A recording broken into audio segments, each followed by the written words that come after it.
Well, welcome to the Friday night hangout. I got to take care of this business now. Videos. This is ridiculous.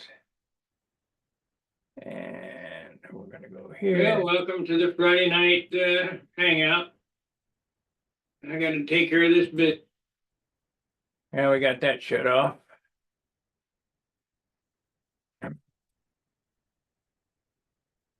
It's on, save. Wish this thing would save, replay all live chat, replay, save. All right, we're up and going. That's I gotta go here. Yeah.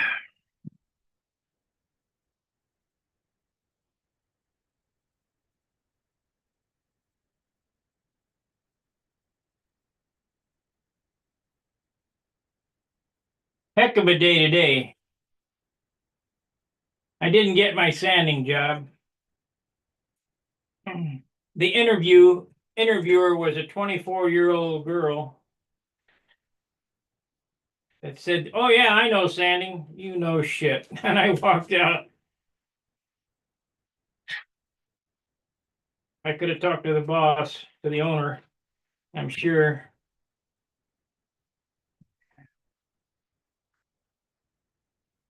That I could have got on, but I'm not going to worry about it.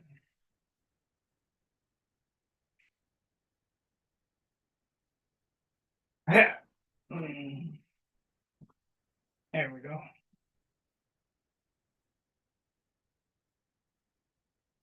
Their loss, not mine.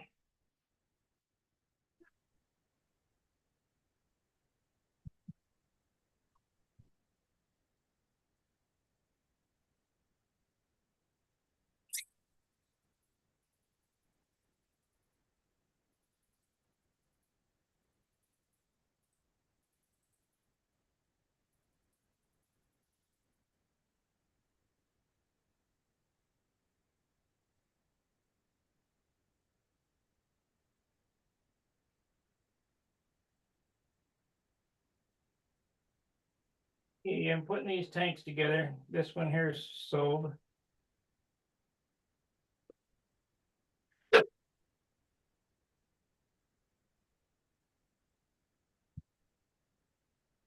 Hey, Gary.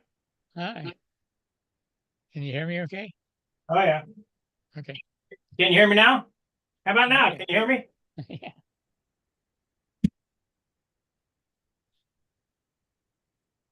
I think they were looking for younger people.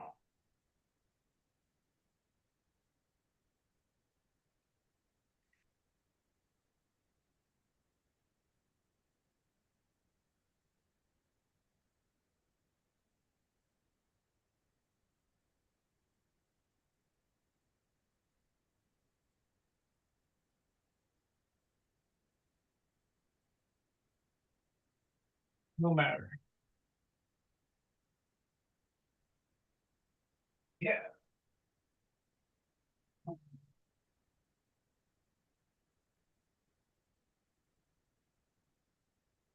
You'll notice that in the forum, the Ukraine section is gone. I didn't even remember that that was there, but I got a complaint on that today. Ridiculous. I don't understand why people don't have the self-control to just not look at it. Yeah. So I ain't playing around no more.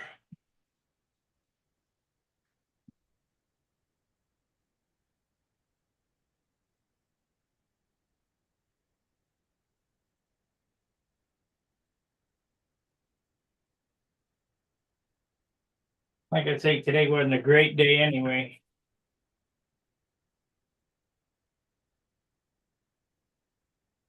Got that.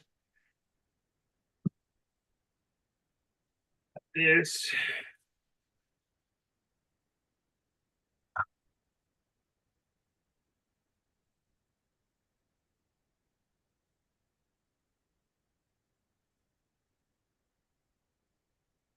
I wonder how many people will have in. We might have some here. If there ain't much participation, I might just end this. Give up on this nonsense.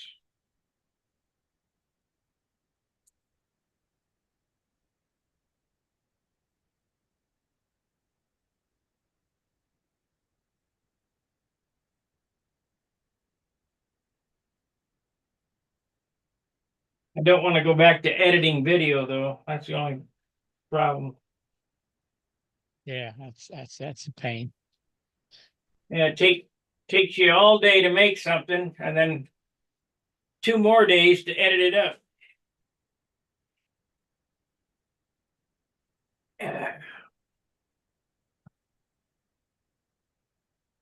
Okay, on.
That delicate stuff if you get the wrong measurements and it don't want to dry or harden or whatever. Yep. Yeah. Yep.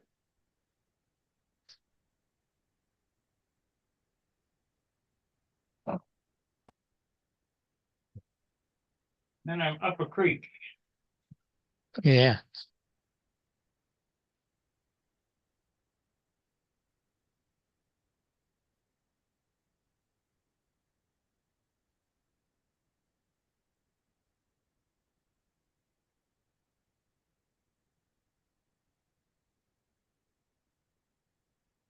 The bad thing about making these is everybody's went to electric now. Nobody needs fuel tanks. Yeah. Did you see the videos I posted on there about charging batteries? Uh-uh. Yeah, look at it. Electric users beware is the name of the Oh, thread. okay. Yeah. I I think know they're dangerous. I know. I mean, you got to take care of them and make.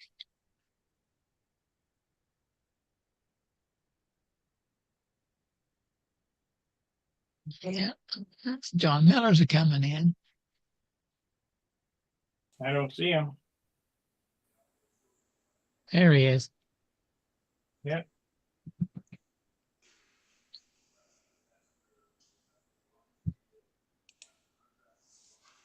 Can you hear me okay? Yep. Just Okay. fine.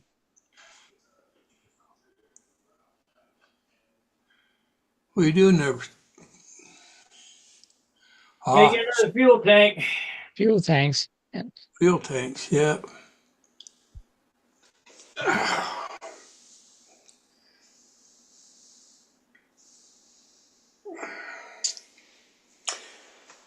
Well, Gary, what have you been doing?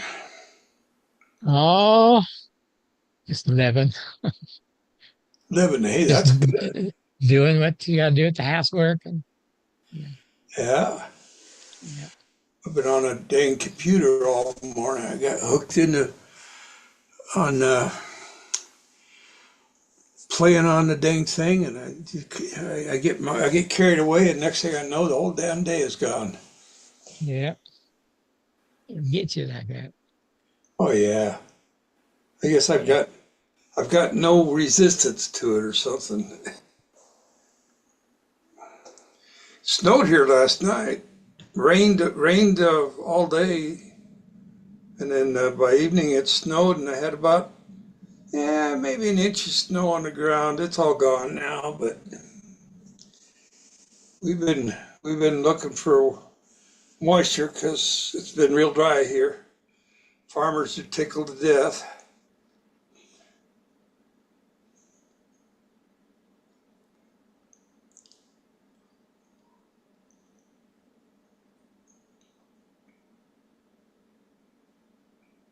Yeah, our weather's been up and down. So what? Our weather's been up and down, cool, and then gets halfway decent, and then it cools down Yeah, again. And yeah. I think spring is on its way, real heavy now. yeah, I think so too. It's supposed to be in the 70s this weekend coming. Oh yeah, Where do definitely. you live? Who? Gary, What's that? Oh, where do you, Ohio? Ohio. Yeah, Marietta. I don't think we're gonna be in the 70s here. Oh, you've had it kind of rough out there. It looked to me like, according to the weather, wind blowing and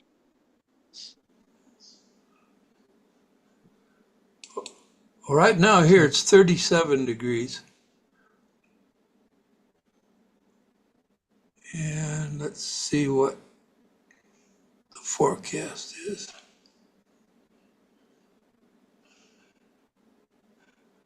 Okay, I think we're in the low 40s. let's see. Yesterday was 46. Tomorrow will be 47, then 56, 63, and then 60 by Tuesday. So it's it's warming up. Oh, and we go through another rainstorm, but we'll be up 60s, 50s, and 60s, mid or low 40s. So it's on its way. We got the wind blowing here right now. Yeah, we're famous for the Yeah. wind. We had some wind too. You're in Kansas, right, Doc? Me? John, yeah. Are you in Kansas? No, I'm in Utah, No. out in the desert.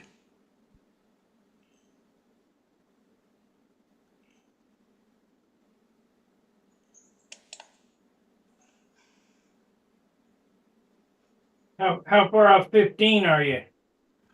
About oh, about 30 miles, 32 miles thereabouts, West or east of 15? west of 15.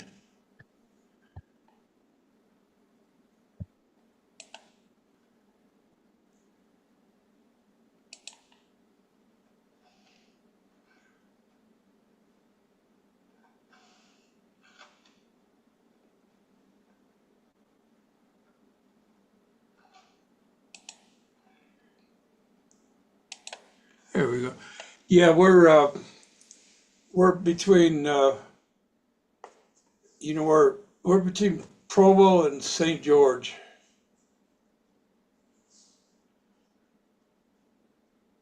I lived in Beaver a But long we're time not ago. too far from Beaver. You know where Fillmore is? No, I don't remember the place. Milford? No. St. George, I know where that is. Yeah. Well, we're about 70, 80 miles north of Beaver.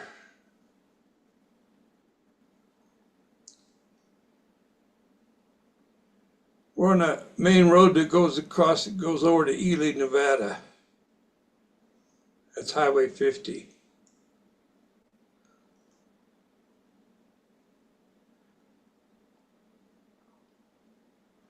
So your town just on the main drag. No, we're on the, Mm. well, yeah, we're on, I'm like 2 blocks north of Highway 50 as it goes through town. But if Highway 50 goes east and west, I-15 goes north and south. And the little town I'm in is right at the junction of Highway 6 and Highway 50. Did you know all highways in the US are even numbers east and west, odd numbers north and south? Yep, I knew that. Mhm.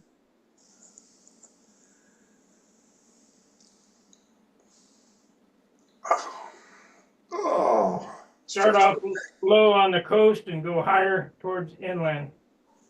yeah.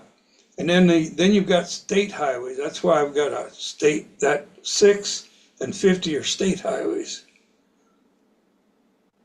But they still number them the same way.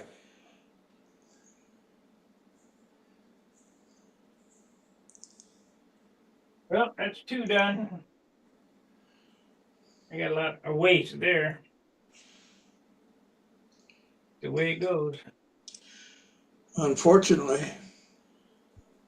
Yeah, I can't mix anything smaller than 25 grams. Because it's 15 to 100. So I mix 8 to 50 and 4 to 25. So it's a little bit overjuiced, but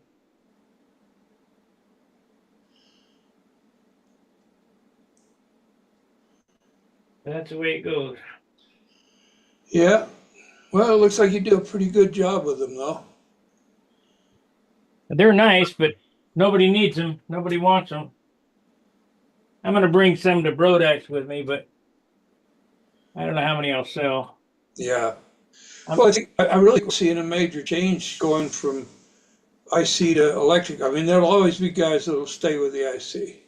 I think they're getting less and less, and then there's getting less and less of us in either camp. So I think that's what we're running into. Well, I don't know. I had a big argument today about electric.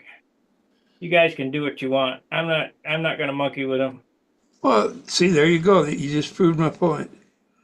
There are guys that will not make the change. I did. I built 5 purpose-built airplanes, but it was argued that it was back in its infancy when I did that. I said, "Yeah, that's right." And then it said, "Well, you saw how much power they had at the Worlds." I saw 2 airplanes that were impressive as far as drive goes, and they were both those counter-rotating propeller jobs. They had drive. I bet they did. Yeah. Plus, they canceled out the torque.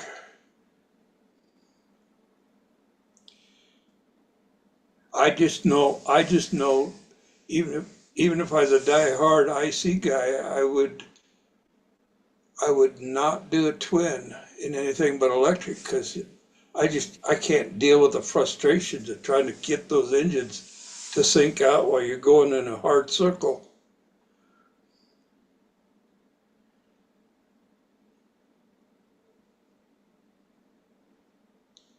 Did you watch the battery fires that I put up there? Yeah, I saw that. Very Yeah. impressive. There's Made a me think. thousand. There's thousands of those videos on YouTube of Yeah, Teslas, model batteries, just smoking, burning your house down. yeah. Made me decide that tomorrow morning I'm going to go in there and pull all the batteries I got and take them out and put them in a uh, in a sealed box that I can put outside. That Well, Harbor Freight sells those 50 cal ammo cans. they used to sell 20 millimeter ones too. Yeah, I guess it is 20 millimeter, the big ones, Yeah, that long and yay wide and yay tall. yeah. That's I what would I'm going to do. I would buy one of those, and if you want to put a fire bag inside it, that'd be all right. But you know that if it's in that metal can, it'd have to be of course it could. It could be a really hot fire, melt that can. Well, the guys tell me that if if you use an ammo can, you should drill a small hole in one corner, so that if it starts to build up pressure from the gas, the burning, it won't explode. It'll vent it. Maybe I don't know. That fire was huge.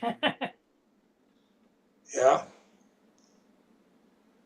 And I realize that it's the charger's fault, but it's not worth it to me to burn my house down. I don't recall anybody ever having their house burned down because of the model airplane fuel. I have heard of where the fuel has caught fire after the fire's already going. Oh yeah. That caused problems. I got a big problem here. I got 50 gallons of thinner and dope and stuff up here. Oh my goodness, yeah. But see, if you're storming a normal container net, I don't see where, the only way that you'd have to have some kind of accident that got a spark in there or whatever. No, I'm talking, if my house caught on fire and those cans got hot, there would be some explosions. Oh, absolutely. Absolutely. Bernie Trent says each can of thinner is equal to 1 stick of dynamite. Oh my goodness. And he's in the paint business. Yeah, yeah. Yeah, that's no matter what we do, huh? Maybe we should all go to Yeah. fly kites. I've got my fuel out in the garage. I got like maybe 20 gallon out in the garage. But there's, as long as you're not smoking around it, I mean, even at that, it's pretty hard to get lit. Well, yeah, yeah. Like that's why I said it the way I said it. I don't ever recall the fuel or even paint thinners and stuff like that actually being the cause of the fire. Now, lacquer thinner, on the other hand, if you're smoking around it, it's more flammable than nitro, than alcohol. Oh yeah. I remember when I was a kid, I was working as a mechanic's apprentice at a car repair shop, and one of the guys there, we had a little tub of gasoline. I was cleaning parts in, Put a match out in it. We put a cigarette out in it, Oh, yeah. I said, what? We countered everything I'd ever been taught. And just don't let it hit the edge and make a spark. Then it's a big woof. Yeah, yeah. We got anybody on the chat on YouTube or what? I can't see it. I'm not able to do it. We do. We got Daniel Berry Sport. Yo, Jose Manuel. Good evening. And hello, everyone. Light given from Wayne Rice. Brent Williams says, howdy, guys. Hi, Brent. I can use Fox 35 fuel in Thunder Tiger. Yes, yeah, you can use Fox 35. I don't know. It's got a lot of castor in it. Spray, are those tanks for a 60 size? I can make them any size you want, but those tanks there are 60 size. Yes, 6 ounces. There's an add-on Stunt Hangar in the classified section. Tells you how much they cost. And I know it seems like a lot of money, but they're a lot of work. They're very light, though. Extremely light. If you want to play the game, you got to pay the price. And these tanks weigh 1.1 ounces. More than half the weight of a metal tank. That's, I think, actually less than the weight of an RC plastic tank. RC plastic tank weighs the same as a metal tank. They're 2.5 ounces for a 6 ounce clunk and 2.5 ounces for a metal tank like this. So an ounce and a half less. The ones I use, Sparky, are, I haven't weighed the difference, but you can totally feel it but I'm running 4 or 6 ounce tanks, but there's a lot of difference. The RC tank is lighter, but it's not as light as what you're making. You need to put them on a scale and compare it, because I thought the same thing until I weighed them You get them all plumbed up. They're heavy. I'll have to do that. Because, well, I got one right here. I can show you. This is a 4-ounce tank. Let's see what a 4-ounce tank weighs. Here it is. I need to take it off of this.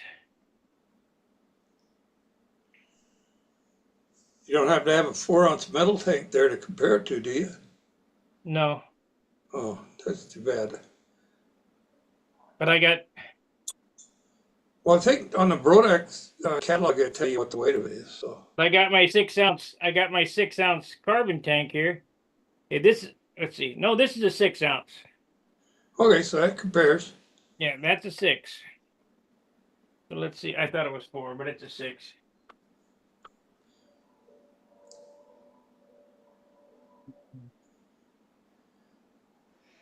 If I'm wrong, I'll certainly eat my words on that one.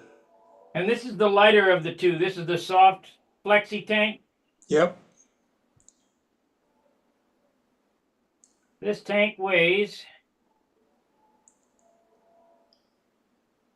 2.1 ounces, 59 grams.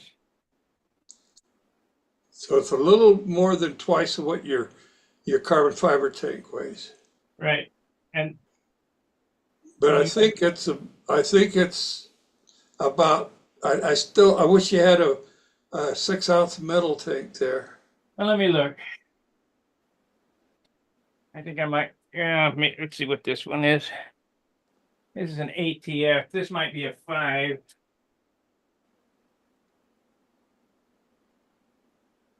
Let me weigh this. Let's see what.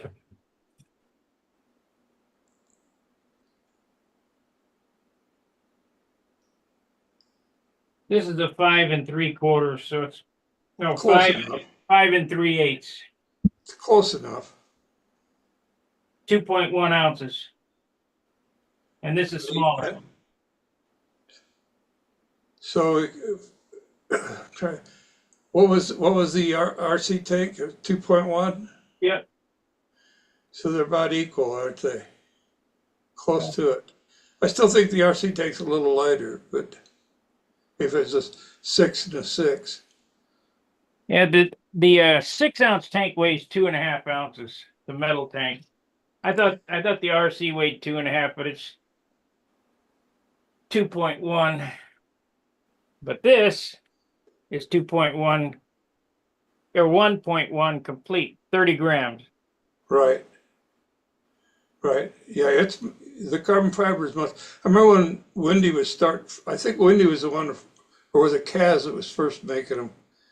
I know Wendy was making them, and he went through a lot of problems trying to find the right epoxies, and I think that's when the difference really came in, because the ones you're making now with the epoxy you're using last better. They're stronger, and the fuel doesn't affect them. They're impervious to fuel. Now Right. I use that other resin I have, the HDR 250, and let me see. I made a fiberglass tank, no carbon, just fiberglass. Mhm. As a test. And I filled it up with fuel and capped it off and set it on the bench for a week. And it got soft. Well, now this tank is hard again because there hasn't been any fuel in it. Really? Right. I wouldn't be afraid to use this, really. Well, if it just got soft after, but it had to sit for a week with fuel in it, Yeah. if you're using it on your plane, you don't store it with fuel in it. Right. You know, what's the weight difference, or is there a difference? Well, this is not fair because this has brass tubes in it, and I've been using aluminum tubes. But we'll see. 6-ounce tank. Ooh, that's smoking. 1.75. Well, it's 0.65 heavier. It's 50 grams. It's 20 grams heavier. Yeah. So it's about 3/4 of an ounce heavier. Right. Yeah. But I used the EPON 860. That's aerospace type shit. Very expensive. About $200 for a gallon. It's $100 for the resin and $100 for the hardener. Wow. And they rip you off. They say you get a gallon, but you only get a gallon. It's about that much short of the top. And I called her up and I said, "Hey, you guys were supposed to send me a gallon." She said, "Well, you got a gallon." So it ain't full. She said, "We measure by weight." Oh God. Oh. Huh. Oh, Just another way to hose you. Same with that quart of that triatetratetramine or what, Teta hardener. It's not. It's supposed to be a quart, but it's less than a quart. Yeah, that's the difference between weight and volume.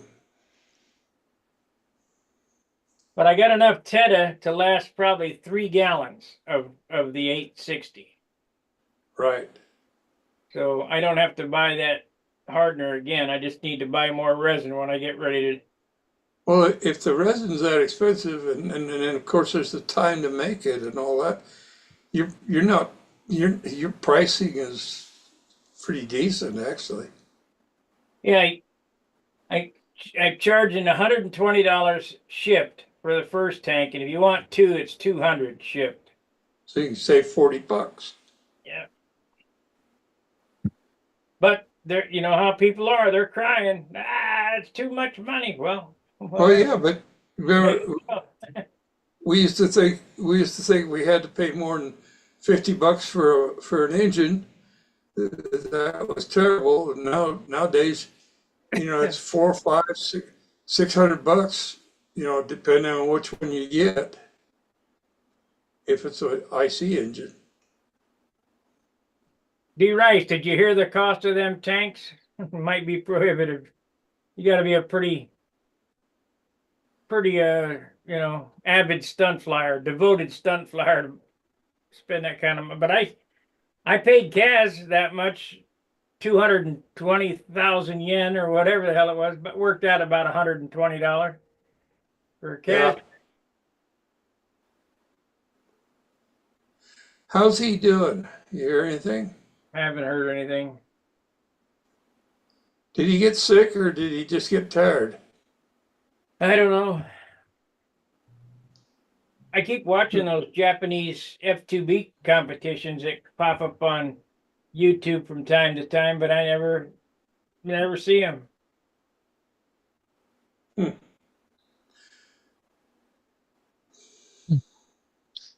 Well, that's odd. We don't have anybody come in the first half hour except two. Well, it's Friday, I think people are still trying to figure out whether we had that stretch there where we were doing it on Friday. I know you made the announcement a couple of weeks ago that we're going to go back to Fridays. Well, the reason why I quit doing it is this reason right here. They weren't very popular. You get 5, 6 guys in there, but that's the only people that watch it, Yeah. My sanding videos get more play in the first hour than these videos get in a day.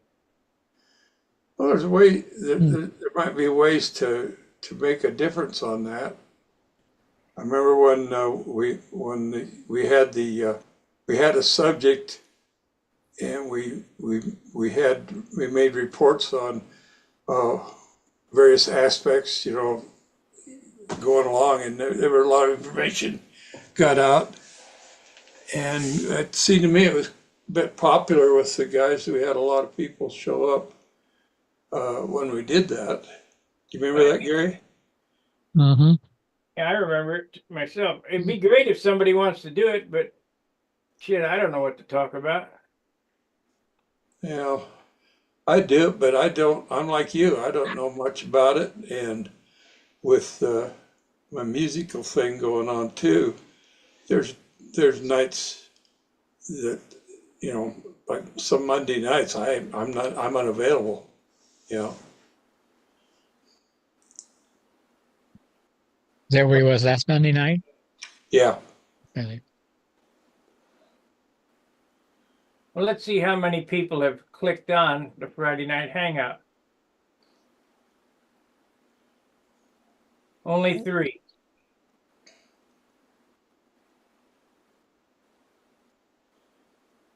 Only 3.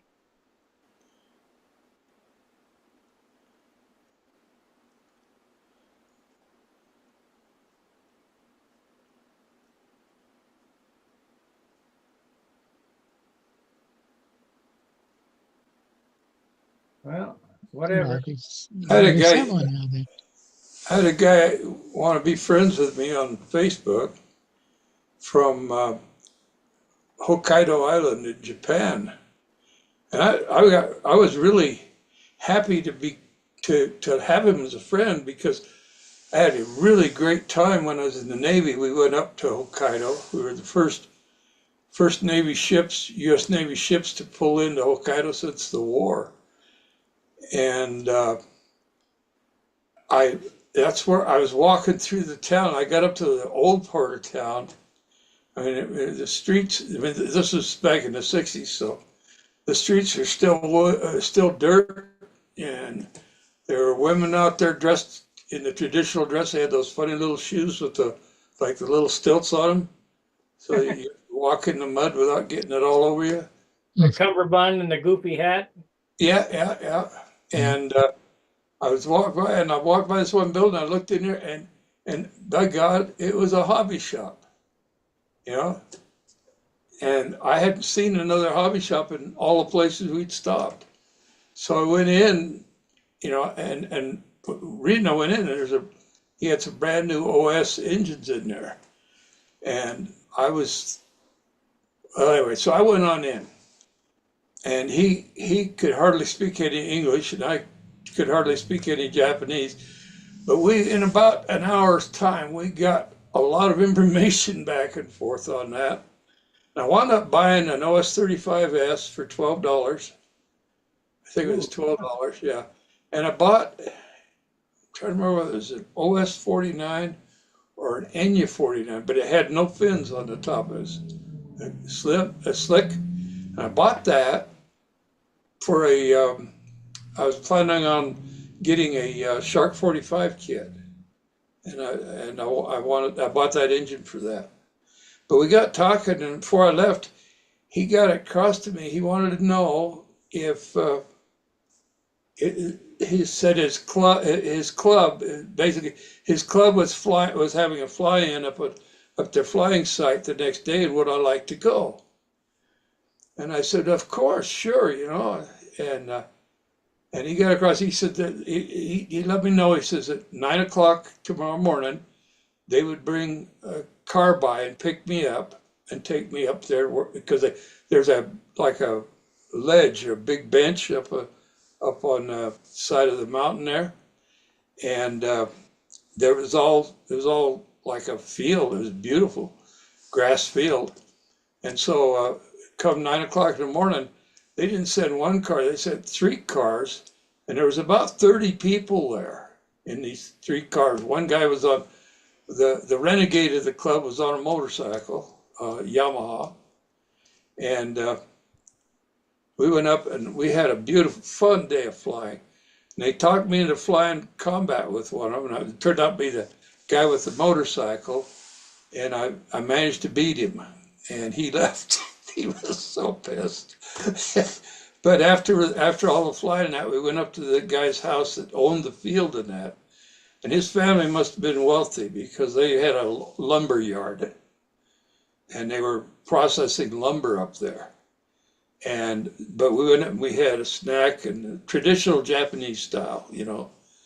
And we sat around and we bullshitted about model airplanes for the whole rest of the day. I got back about 6 o'clock in the evening, and had a great day. So I was hoping that this guy was a member of that club, the Otaro Model Airplane Club. And but I've never heard back from him, so I don't know what the heck's going on. But I sure wished he was. I would have liked to have got back in contact with those guys. They were a great bunch of guys. The bad thing about Facebook is you got so many people that want to make friends with you that don't know shit about model airplanes. Oh yeah, yeah, yeah. That's a fact. You got to wade through a pile of crap to get to anything. Well, and then you get these young women that want to be friends with you, and I think to myself, hell, lady, I'm old enough to be your grandpa. What the Send hell? money. Yeah, send money. Yeah.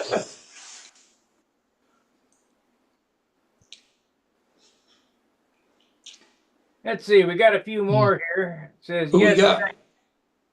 That's Wayne or D Rice says, yeah, thanks. I heard the price. I'm just a recreational fun flyer at the moment. Yeah, Minnesota Mike's in here. Hey, Mike. Joint Uh-huh. how far from Fruits? I don't know. John, how far from Fruits do you live?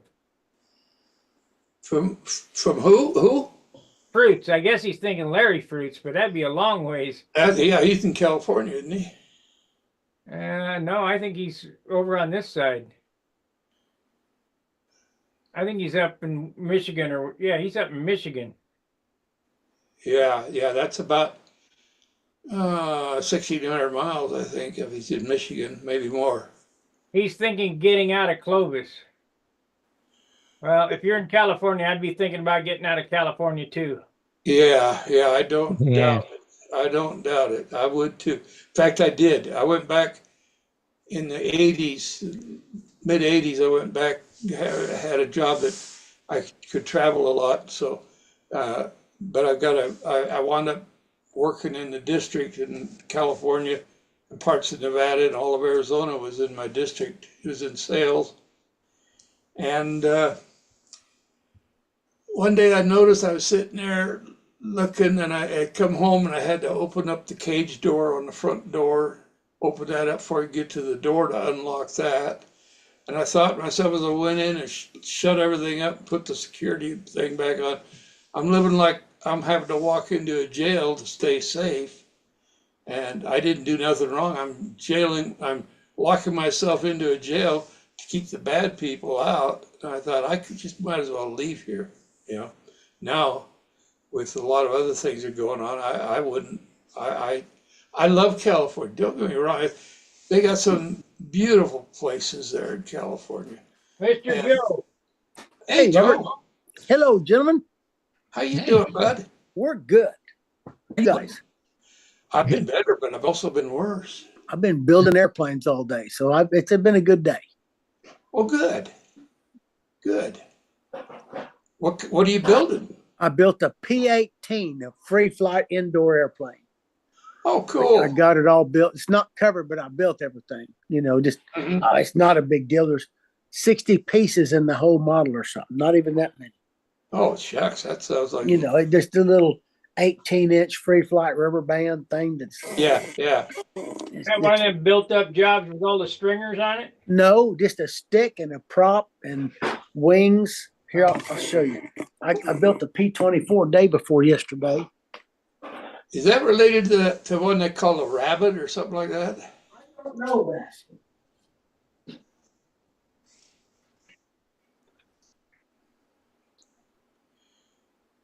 Oh yeah.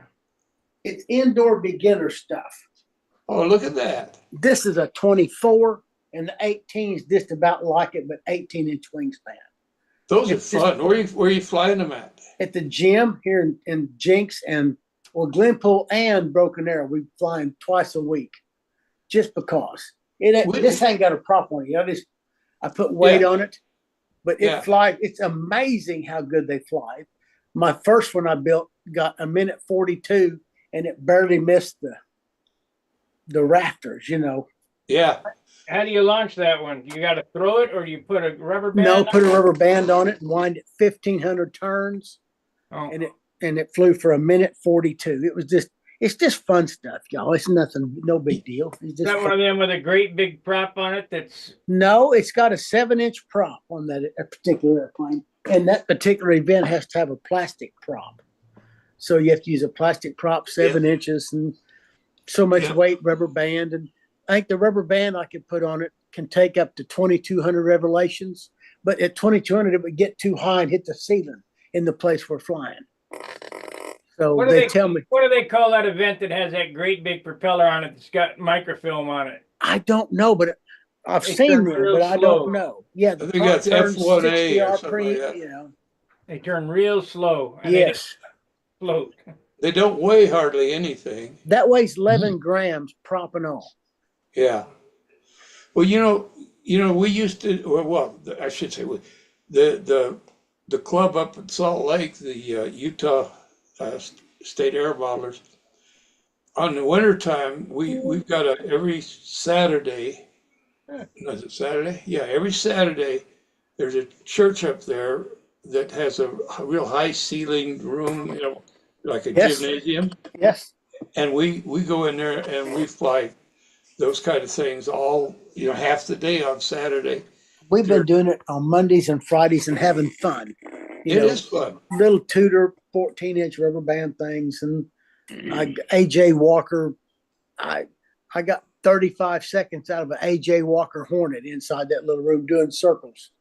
Yeah. Flew for 35 seconds and then come back down, and it'd land on one wheel and roll a half a lap on one wheel. Then it'd set the other wheel down and put the tail down and turn around sideways. It was just. It's just kind of cool. It's just a different discipline, and I'm not interested in trying to win the Nats with this, but it is beautiful to watch those airplanes fly for 1:40. Or this guy named Bob Hanford, he had airplane flew for like 3:47 the other day, just flying around circles. Wow! And you could the prop was turning probably 120 RPM at first. At the end, it was probably turning 80. Come back down, hit to the ground. This landed. It's like, oh my gosh, how can it do that? It's so beautiful. Yeah. So I'm building some of those just to play and learn something. It's just fun. We had a Christmas thing, a dinner up in Salt Lake, and what we do there, guys bring. We have a lot. They come with a lot of swag. And some might be old airplanes that guys they're getting rid of, or and anyway, I picked up a half-A free flight contest type for real serious half-A free flight, and that thing used I don't know what it used. It used a real strong half-A, but the wings, where the brake is. The wings fold, and so when you go up, it's like a symmetrical airfoil. They fold underneath, I think, and so that it only has about that much span when it's climbing. When it gets up there, it just boom and locks up. My goodness, and it doesn't weigh nothing. I've seen rubber band airplanes like that before. Big rubber bands, they would throw them and they go straight up, and then the wings would flop open, then they just glide. But that was some kind of FAI event that I saw. But this is just indoor. That P-24 is just a beginner's model. It's just nothing. Yeah. It's just fun. I don't know. Well, it's airplanes. It is fun. Did you take your seeds and fly them in there? Yeah, I've thrown my seeds. I'm thinking about taking my seeds and building me a helicopter where you got the top blades turn one way and the bottom blades turn the other, and you wind it and it spins and goes up. Make them on the stick. Make them on the stick where you push up and that's what I'm thinking about. I got an AJ Walker ceiling climber, they call it. Did you ever hear that? Yep. And they just go up, and then they might do circles and come back around and land. I've seen them go up and they bounce around like this on the Yes. Uh-huh. I'm thinking about I might pick up some maple seeds and just build a little one to see if I can make it fly just for fun, The first hand launch glider that I've seen, the ones where you grab them by the wing and chuck it in the air. Yes. Discus throw.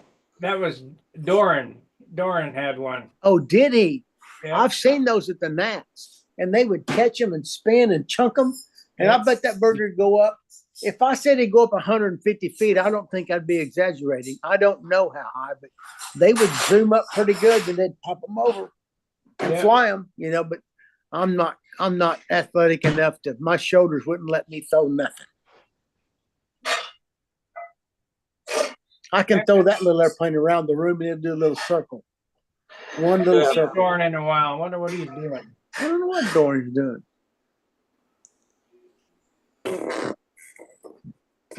Hey, Stuart, All right. for some reason, I can't find your email. Oh, okay. Here. I'll just send You you. got mine? If you do, send me an email.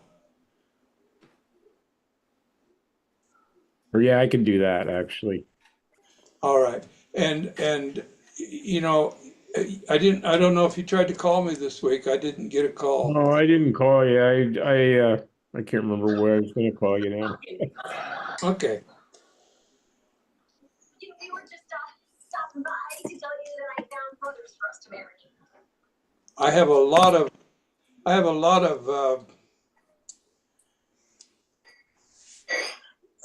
plans that were published plans. They're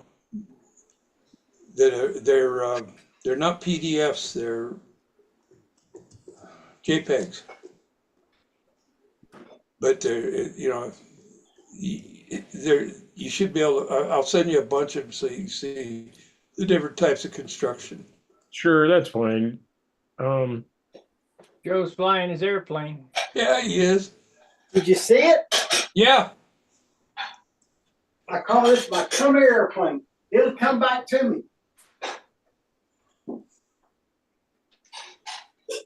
Look at that. Isn't that cool? That is cool. Mm. Dumb little airplane. It don't know no better. Look at it. I call it my come here airplane. It comes back to me. Just because I can. It's fun stuff is all. Yeah. So what you going to be flying at the Nats this year? Oh, I don't know for sure. I got a big blue airplane I got to get painted. I got my big blue put back together, and I got that wave pipe in it, and I've been flying it some. And I may, if it flies good, I may just take the parents' points hit from being restored and fly it. We'll see. I don't know yet. We're leaving for Tucson tomorrow. That's right. I sure miss when they used to have, you could go on and access the camera there. Since Ellen passed away, there's nobody post much on Tucson anymore, seems like. No.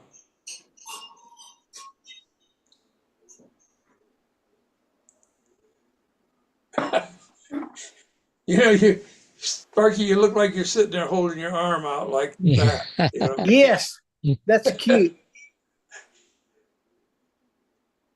Oops. That's a new view. I haven't seen that before yet. How'd you do that? You put us in chairs. Yeah. It's called immersive. Touchdown.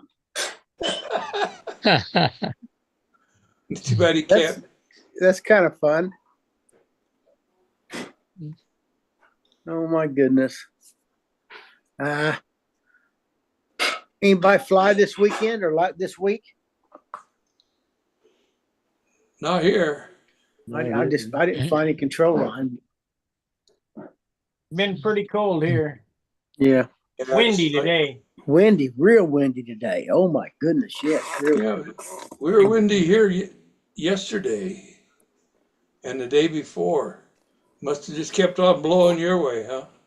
I think we'll be in snow tomorrow. Yeah, Time we we got get to snowed on Amarillo, we'll be today. in snow. We'll be in snow in Amarillo and Tucumcari, I think, tomorrow for sure.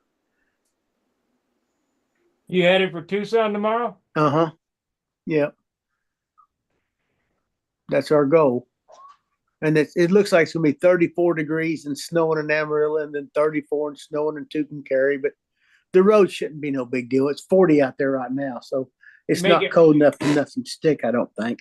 Make it in one day. No, we'll go to Las Cruces, I think, tomorrow. 12-hour driving. It'll be 13 and a half time we get to Las Cruces. It's 17 to Tucson. You just can't do it in less. It's a good long ways. Have you checked the weather in Tucson for the next week? Yeah, it's going to be terrible. I done got some short lines for both airplanes. It's going to be blowing like heck. Remember that year where they had it rained the whole dang weekend? You Or know, week? I've never been there. I said my first time was '04, and the Oh. wind blew something terrible. But I landed my airplane and got 17th place, and I was walking around like, oh. This is the only one, the one I referred to is the only one that I can remember that we didn't do any flying for the whole contest. Is that right? I don't know Right. what that would have been. Must have been before 203 or before. I think it was it was right around the turn of the century. Yeah, that's probably right. I The didn't go to 04. guys came from England and Brussels and all of that, and we wound up we did a lot of meeting in a hall there, talking and putting on displays and stuff like that. But there was no flying. Wednesday's going to be 8 mile an hour and 6 at 11. I think Thursday and Friday they're talking about 8 o'clock in the morning be 11 to 12 and up to 18 to 26 in the afternoons. It's going to be a Whoa. tough gig, dude. When it's Yeah, it will blowing 10 be. at Tucson, it's mean. Yeah. You ever been to Huntersville, Joe? Huntersville. Yeah. South No. Carolina? Is that the Carolina? Yeah. Yes, where they got the trees right against one circle. Yeah. You been Yeah. there? Yes, I have. That's a bitch to fly in. That's and the winds out of the west. That place is horrible. Even out of the east, the wind hits and rolls it right there. Yes, I have flown to Huntersville. I got some. question. I shortened it. I got a set of 58-foot lines for the Cavalier, which is 2 foot shorter than normal. And I'm going to fly them Sunday when I get there and be ready. If it flies 4-8 laps, I'll just deal with it. But you got to have line tension, y'all. You have to have line tension. If you're gonna- Oh, absolutely. Put your rev up EW prop on it. That's what I got. 11. It's 11.44 probably, but it'll be fine. That Cavalier flying the wind, but with shorter lines, I just put some tail weight if I have to, and it'll be okay. I got a question with, I'm setting up the CG for the plane. Are you supposed to do it on an empty tank? Yep. Yep. Yeah, okay. Same thing as RC. I just wanted to double check. Yeah, and that's just a preliminary, Stuart. Your Yeah, lead out position and how much flaps the move and elevator moves. There's a whole bunch of things can affect that, in my opinion. yeah. I want Lots to of stuff. kind of relatively close. I don't want it way out, and then go from there. When COVID happened, that's about the time I had that shoulder surgery and had to pick lines in and all that. And so I brought every airplane in this very living room, and I measured the wing areas, the flap areas, the elevator areas. And these are all airplanes I've flown in one with all over the country. And what I learned was only the ringmaster's exception. If it had an 18% tail, guess where the CG was at the root? On the leading 18%. And if I had a 21% tail, guess where the CG ended up? Right around that 21%. So if you can measure your tail area, and if your tail area is 21% of the wing, if you'll set that CG at 21% at the root, not at midpoint, at the root, you'll be in the ballpark. You'll be pretty darn close. Ted Fancher wrote a whole article on that. Really? Yeah. And then he also had one for setting your sweepback on your lead outs. And that Yes. was if you drew a line straight along the spanwise from where your balance point was, and you put one thumb width behind that line at the wingtip, that's where you want to center your lead outs at. In my experiences, I found 3/4 inches a good guess on that. Well, that's pretty close to a thumb width on my hand. That may be. Maybe. But I don't know why that is. But if you get the bigger tail, the further you can run the CG back. And typically Exactly. speaking, a classic air wing may be a 18% wing and a 18 or 19% tail. The modern airplanes may be a 23% air wing thick, and it'll have a 23% tail. There's some magic goes on there I can't explain to you, but it's for real. Well, what part of it is more, have you ever seen tandem wings?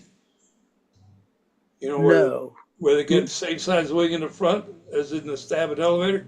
Well, only in 1902 when that boy tried it on the water. Well, no, there's one called the pot de cire, which is obviously a French design or something. But it's a tandem wing airplane, and the CG is behind the front wing Oh my. because both wings are putting lift into the design. All right. It's all. And so it spreads it. It spreads it.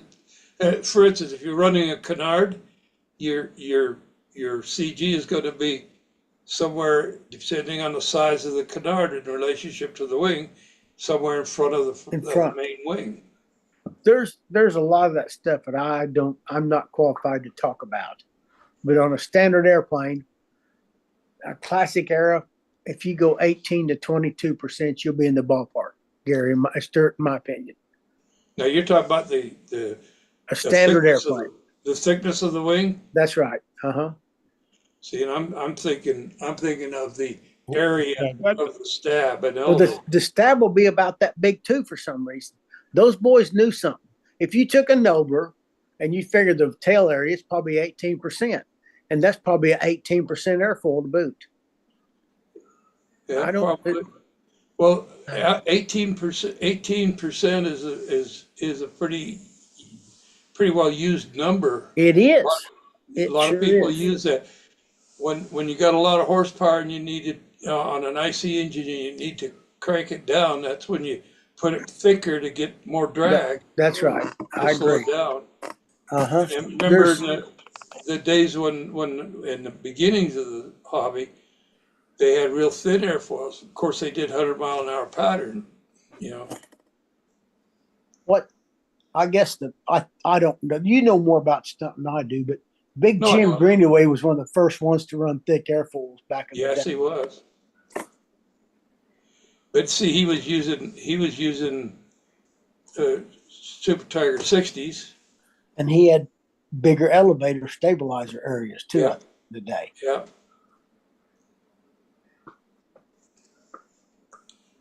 There's a lot of ways to skin that cat. On that Venus that he gave me from Utah. I went brain dead for a minute.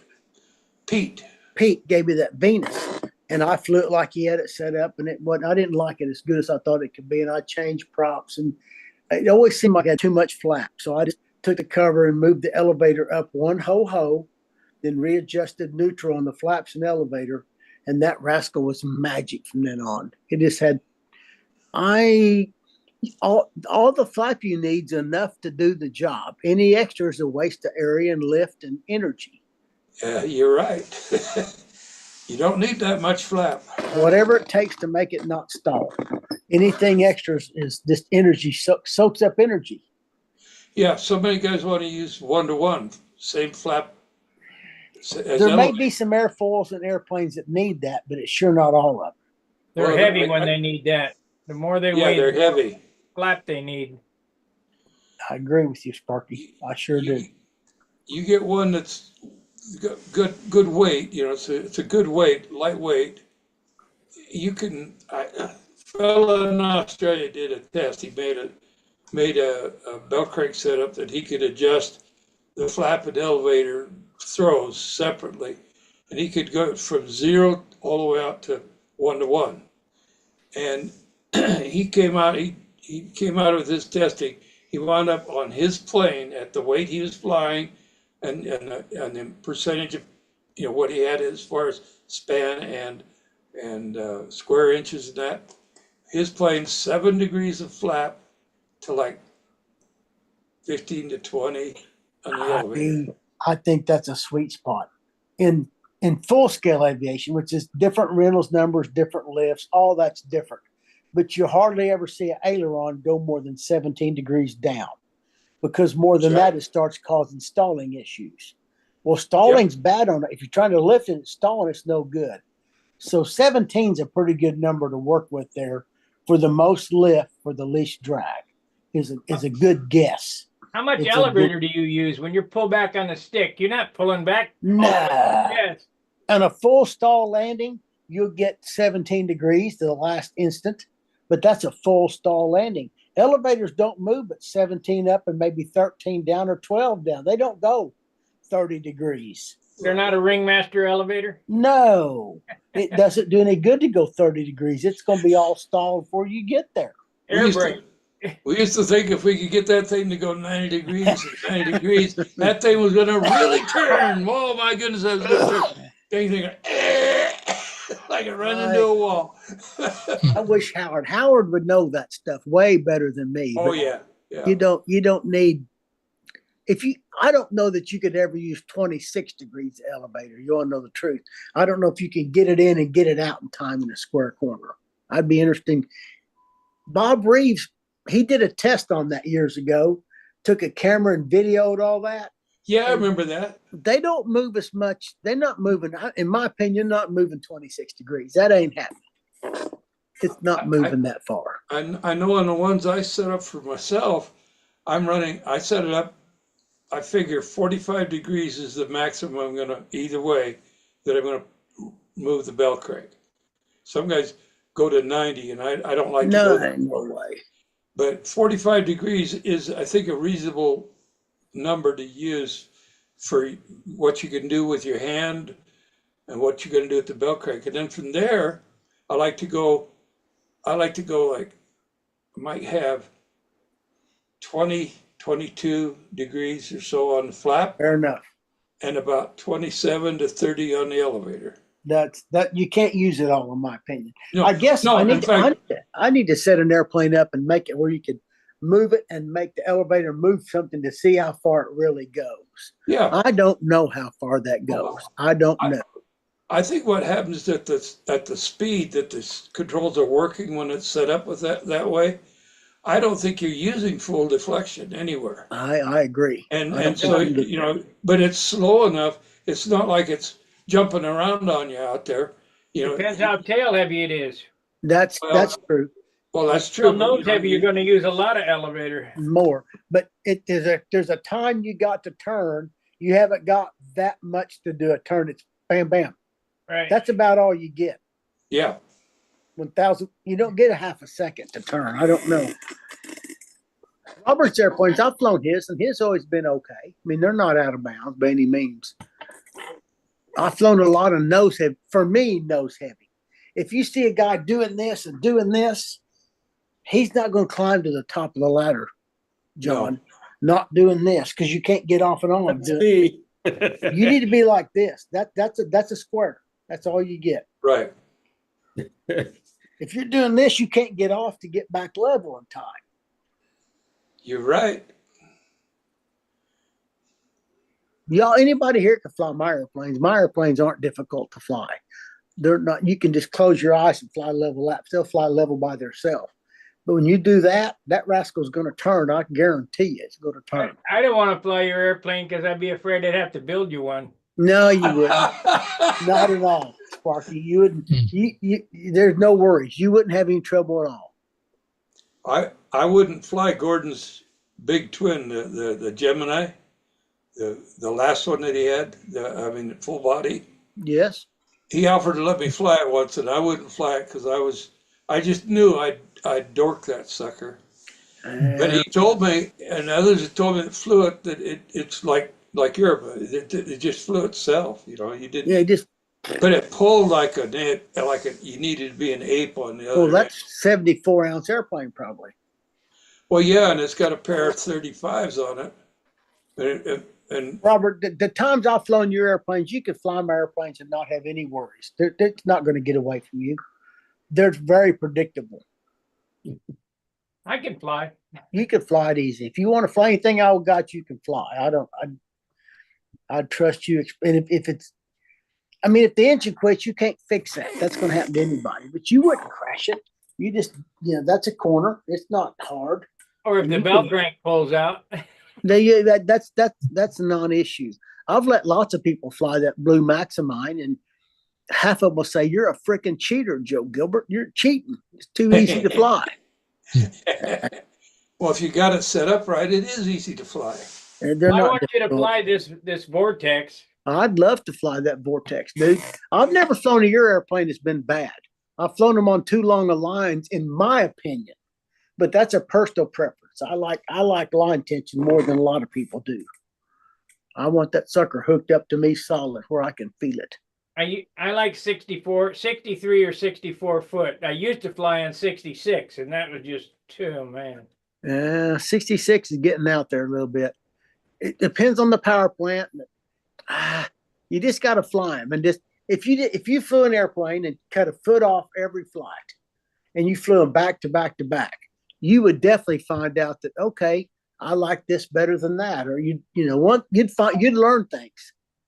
Hey, Joe, Line tension is a big deal. what do you usually fly at on average? Well, it depends on which airplane. The Ringmaster's on 56.5 to 57.5, depends on the winds.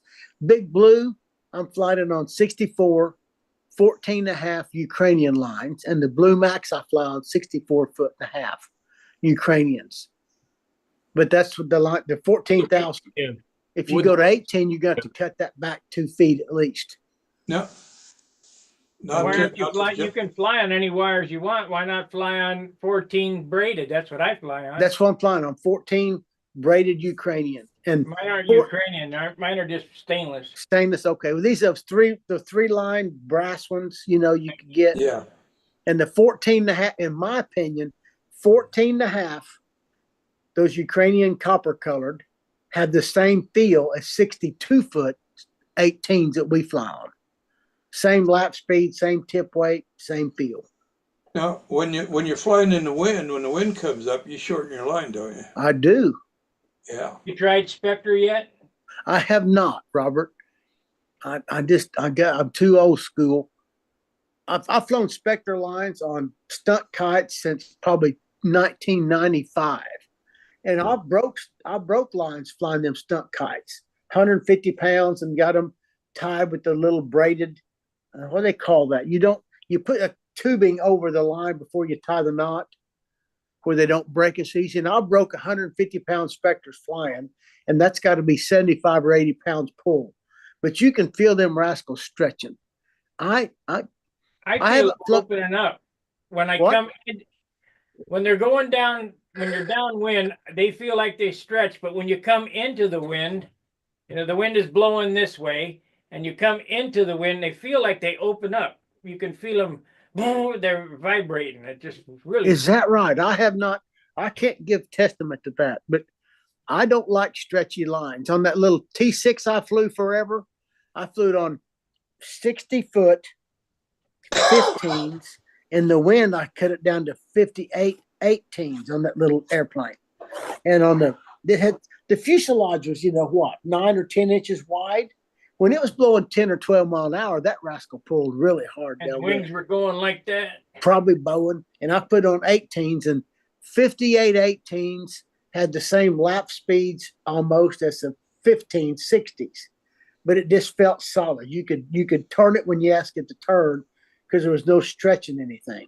You like that airplane so much, why don't you build another one? Well, I built a Wildcat and a Chipmunk, and what else I got out there? The same thing, that yellow airplane, that T6. I like the Wildcat better. Try the SBD. The SBD is another good one. The Hellcat. I think the next one I'm going to build a hutch is going to be a P-51H Mustang. Got a Razorback? No, It's the so H long- one, the straight. It hasn't got the dog houses in the wing. The Oh. H is a straight wing, just easier to build. Well, that had a longer fuselage too. Longer nose, it did. Yeah. All of Hutchison design will fly pretty good. Those airplanes are all built around a set of numbers that he made work. you know. Yeah, yeah, yeah. I was one of the guys, and I think you were too, that when he offered that. Oh, I got them all. Yeah, me too. I bought them all, and I don't how many I've flown. I can tell you, I've flown the T6, the Dauntless, the Hell Diver, the Wildcat, the Chipmunk, and a Cub. So I've flown at least 6 of his airplanes, and the Cub is the least capable, but it did all the tricks. But the Chipmunk and the Wildcat and the Hellcat, and not Hellcat, the Wildcat, the engine's a big deal on that, John. If you got the engine and prop working, you can make the rest of it follow along pretty Yeah, good. yeah. Well, he did a good job with them. He did. He really did. And all of them's got a little different control systems. He had an idea on that too. And I can't argue with him. If he tells you to do it this way with a T on it, just do it. You'll be okay with that. It'll be fine. Yep. I gotta finish. I'm redoing my work shed or my workroom. I've got small bedrooms in this house. It's 4 bedrooms, but they're small, and I've got the everything in one bedroom, and I can hardly walk around in there, let alone build anything. And so it's just started. Anything model airplane just gets piled in there, and now I can't do anything. And so now another bedroom. I got one of the other bedrooms. I'm going to take everything out of there and put all my stuff where I do my scratch building, my cutting, my big tools, my bandsaw and all that stuff. Put all that stuff in that bedroom, and then take it out of the other one. I'll have more room to build in the one that I actually build in. I think I've got 1, 2, 3, 4. I got 4 ready for paint and 1 ready for clear right now. I don't like to paint. I got champagne taste and Falstaff beer skills painting. It's never good enough to suit me. Yeah, I know. I found, I'm not in search of a 20 pointer. If I can get somewhere between 10 and 15, I'm happy. I know, but Joe, I'm not, if I was 18, 19, 20 years old again, when I had the reflexes I had then, I'd go for it. All right. I get it. But like I'm gonna be flying the geezer pattern here at Brodak if I can make it out there. Well, good for you. Well done. I hope you do. I hope you do. I hope so too. And I'll have a chair out there I can sit in. Did you see where they're saying the chair should be mandatory? No, I didn't see all that, but yeah, the guys are saying, well, can guys that win expert, can they come and fly the geezer pattern if they meet the age? And so somebody said that's like men playing on women's teams. Just leave it alone. That's right. That's right. Don't go there. Yeah. So somebody came up and said, well, we ought to make the chair. If that's the case, they ought to make the chair that you have to fly from the chair. Well, we talk about that chair. The grandkids, they soloed that Sterling P-51 probably 8 or 9 times each. And I got 2 tutors, a ringmaster, and a Galaxy to learn how to do tricks. And I think I'm going to get me one of those chairs. I've thought about this for a while. Last year at the Nats, I sat down this chair, and you could put your feet together and rotate this chair around. And I said, dude, I could sit here, put that child in my lap, put my hand on his hand, and his hand would be right here, and we could fly around rotating. And I could say up, neutral, down, neutral, roll around, just keep, and never let him, when you're trying to lean over a kid and reach down and hold him down. Yep. I'm going to put them children in my laps, and we're going to learn how to fly upside down right off the bat and do lazy 8s, and we're going to do S's. Up, neutral, S turn, back down level. Go around, up, neutral, down, come back to level. We're going to learn how to fly down right off the bat, dude. That's the next thing they're learning. Good idea. Hey, I'll give you an idea that somebody gave me for a training handle setup. And this works. I tried it out and it works. You have 2 handles. and one handle hooks right to the lines, but it has a short, it has Yep. about a foot, and then the other one has like a 2 foot. Right. Okay, so you're the instructor's on the 2 foot one, the kid's on the 1 foot one. You fly along, you just slide your hand towards Just his hand, and pull he's it back. flying it. Pull back, you got You got control. What I've done for years, it's a suitcase handle with the bar on it, and the kids get the suitcase handle and I get the bar. And then I can Yeah. just hold it. But then, like after they got with this ready to solo, I got them on a regular handle and I just touched their fingers. I'd hold up their hand and I could say up, just touch their pinky or the nose, and they Yeah. would fly it. Yeah, And for a big man like you teaching you, I can't take that from you. But what you're saying, if you could take the handle back and pull it and get it away from you, you could handle the airplane. right. The kid gets in trouble, you just pull That's back. right. and But you got it. kid, I can usually over control a kid, but an adult, I've had adults that can overpower you on that handle and you can't control it. And I've reached up and grabbed the handle and pulled the wire to give it up. Yeah, You don't release it. Pulled the wire and give it up, or pulled down and give it down. When I couldn't move the Oh. hand, just grab the handle and pull the wire in front.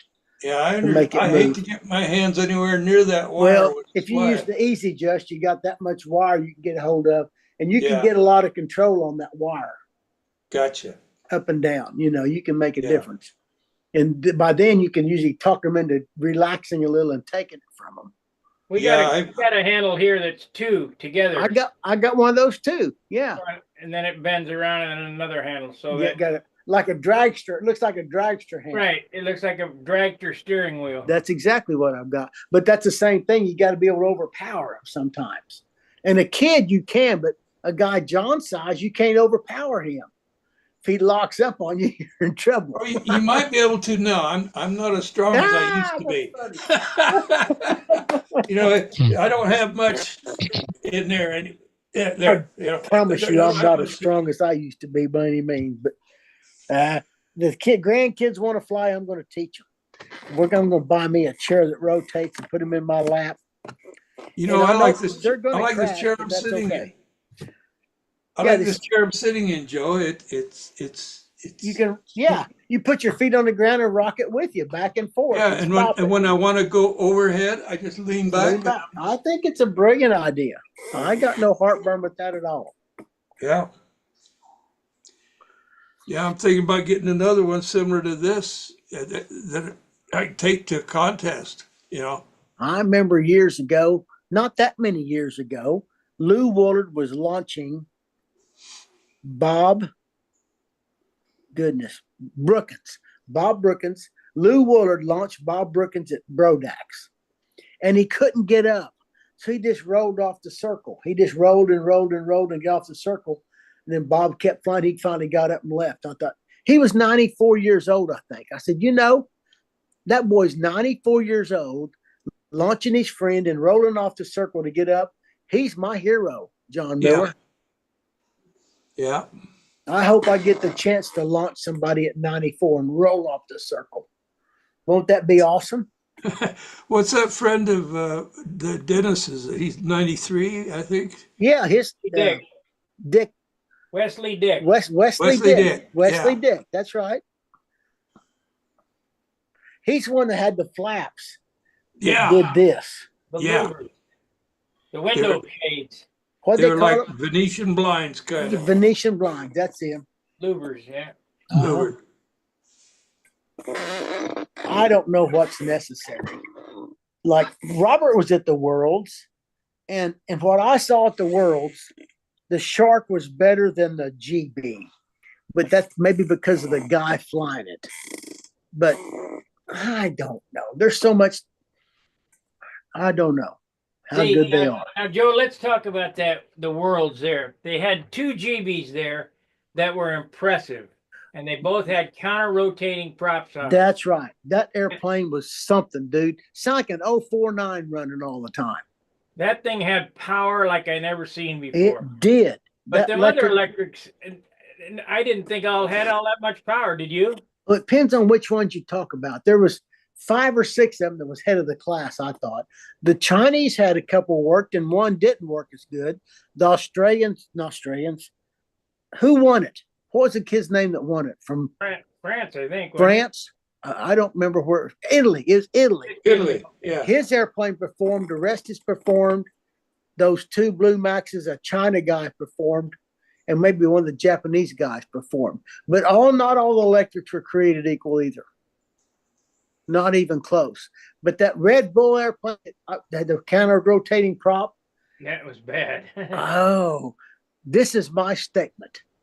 It turned so hard nobody could keep up with it. That's what I think.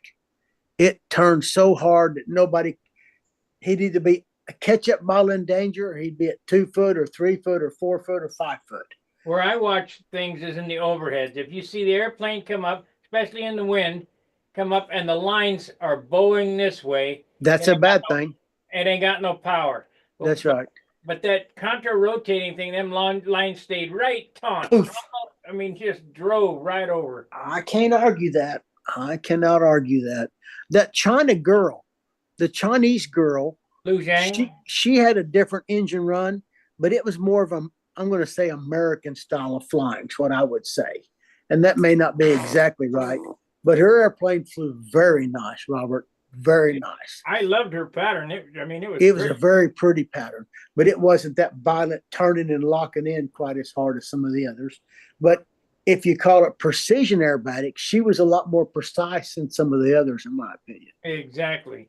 Them other guy, I don't think it's that good looking when the airplanes come along and I go, and then they go And up. they quiver and they turn out, they're Yeah. 2 feet off the ground or 4 feet or 6, nobody was ever 6 foot. They were, man, if you'd have put a Heinz ketchup bottle out there in a circle, by day 3, there wouldn't have been half the airplanes left. Do you think I'm wrong? They were pretty low. Pretty low. Do you think I'm wrong? No. They were flying Dang. pretty low. There's lots of them flew way low, man. Heinz ketchup bottles. I'm talking about, there's lots of them flew 12-inch gear off the ground bottoms and flew them on. They're like, okay. J.C. Yates used to fly that way on purpose. But it's called precision aerobatics. It's not called who can fly the lowest aerobatics. In those days, it was called stunt. Yeah, that's a different game. And they didn't have the pattern we got now. Yeah. Yeah. Lu Zhang, I think, had the best looking pattern as far as I'm concerned. I would not argue that. Hers is a very pretty pattern. Yeah, smooth. And accurate. Very accurate. Her intersections were pretty darn nice, Robert, in my opinion. Yeah, I'm surprised. I think she got 10th overall. I don't doubt that. And it's a judge's event. The judges judge what the judges judge, and it's all good. But the electric airplanes, the good ones, they're pretty good. Yeah, but then we saw Doug Moon's airplane fly. What'd you think of that? Ooh, son.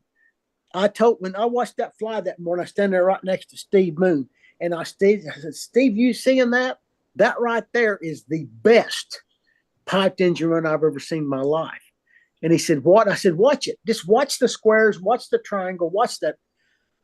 But I saw him fly the same airplane at Baton Rouge, and it wasn't as good as it was than that at the Worlds. He had that other pipe on How much it. nitro was he using? What's the elevation? I think that let's just call it a free wave pipe. I don't know what it's called. I've got one on Big It's a Blue. full I've been wave. flying. It's a Full wave. Full wave.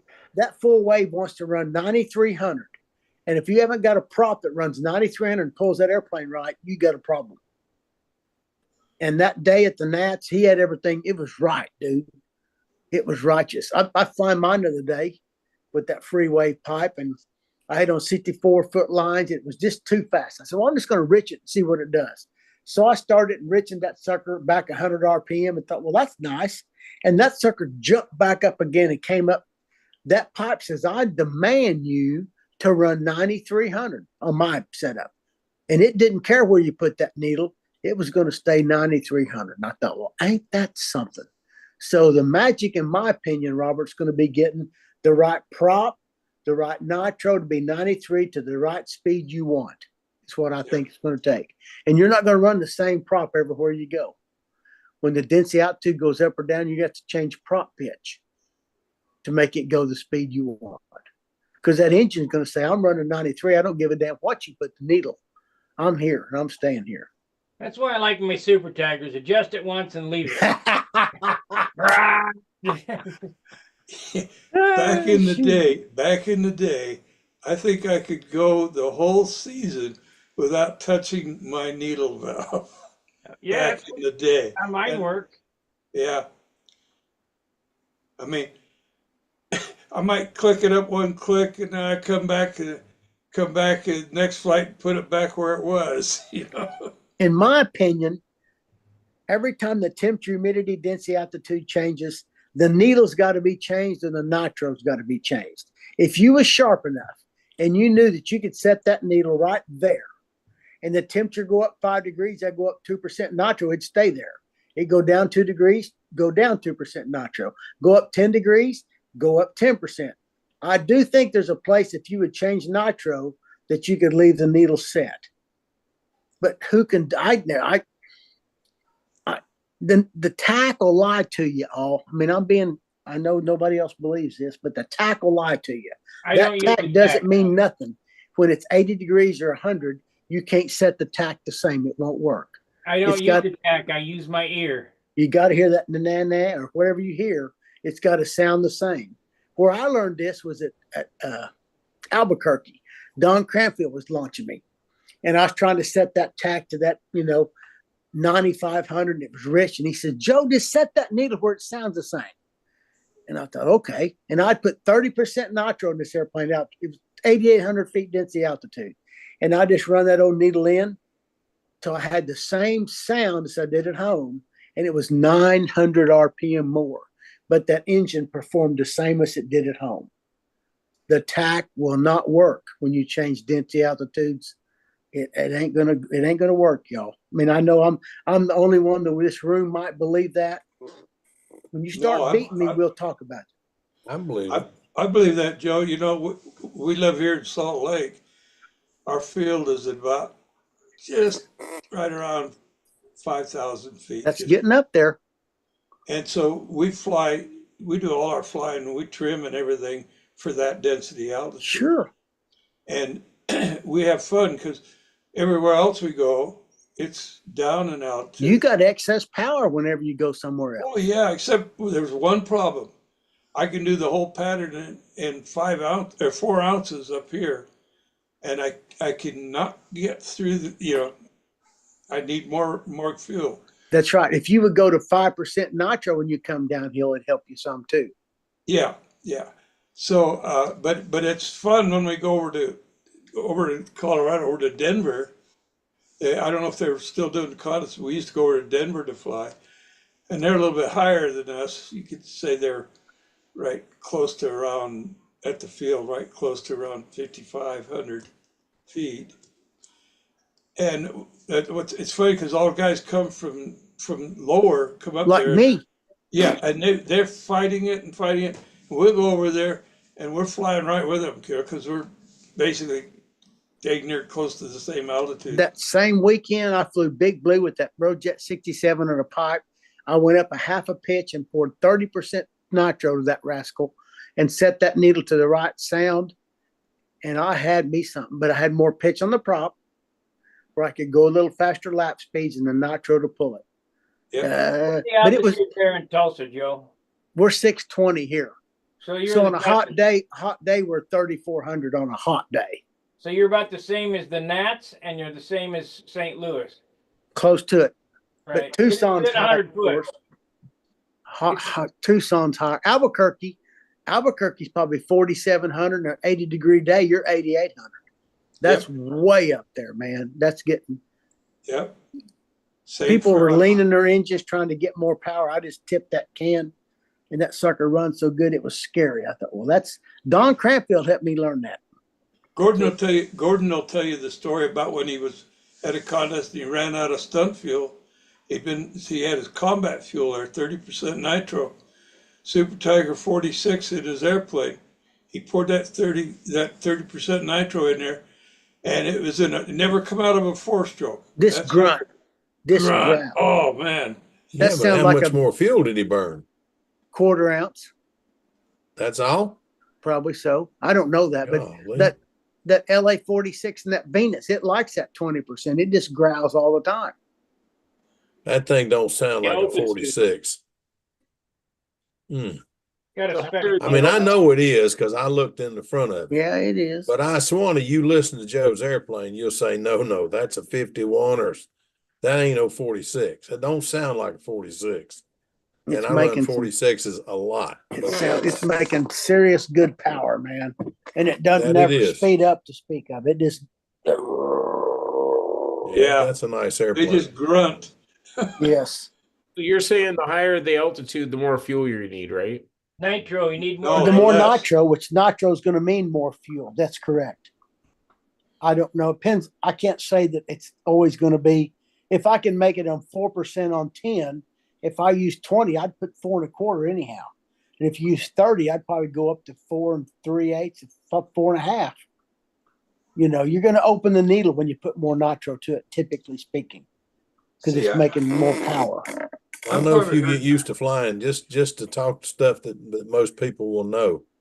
If you get used to flying 10% at home and you fly 5.5 minutes on 10%, however much, whatever, 10% in 5 minutes, you put the same amount of 5% in it, you're going to overrun. It'll run longer because you got to close the needle to begin with. See, Because I went to a contest in Huntersville and somebody else went to draw the fuel for me, and I carry bottles to spike. I carry what I'm using. To the right of it is one that's less nitro, 5%, so I can cut it back. And I've got 15% usually over in the other bottle. And somebody else drew the fuel for me and drew it out of the 5%. And I had a really nice flight, but I overran. It can happen quick. That's one of the fallacies with gas over electric. It don't matter what nitro you put in that electric airplane, it's going to shut off at 5 minutes and 20 seconds. Sometimes. Yeah. Pretty regular, Robert. Pretty regular, son. It's pretty regular. See, and I I'll run tell you what, that is- 0% nitro up here and 0% nitro down there. Is that right? Yeah. But John, I got a question for you before I forget it. what's that? I'm sorry. Go ahead and finish what you're saying there. Now I got a Well, I question. was just going to say, you know, and I probably could play around, but with nitro, a little bit of nitro to perk it up a little bit here and there. But at the weight or whatever, I don't need it. I mean, I'm satisfied with the run I've got it at That's 0%. You know, the only one you got to please is you and the judges. yeah, Mhm. yeah. What was your question there, Phil? Did you ever get your an SV11 canopy? I didn't have a problem with the SV11 canopy.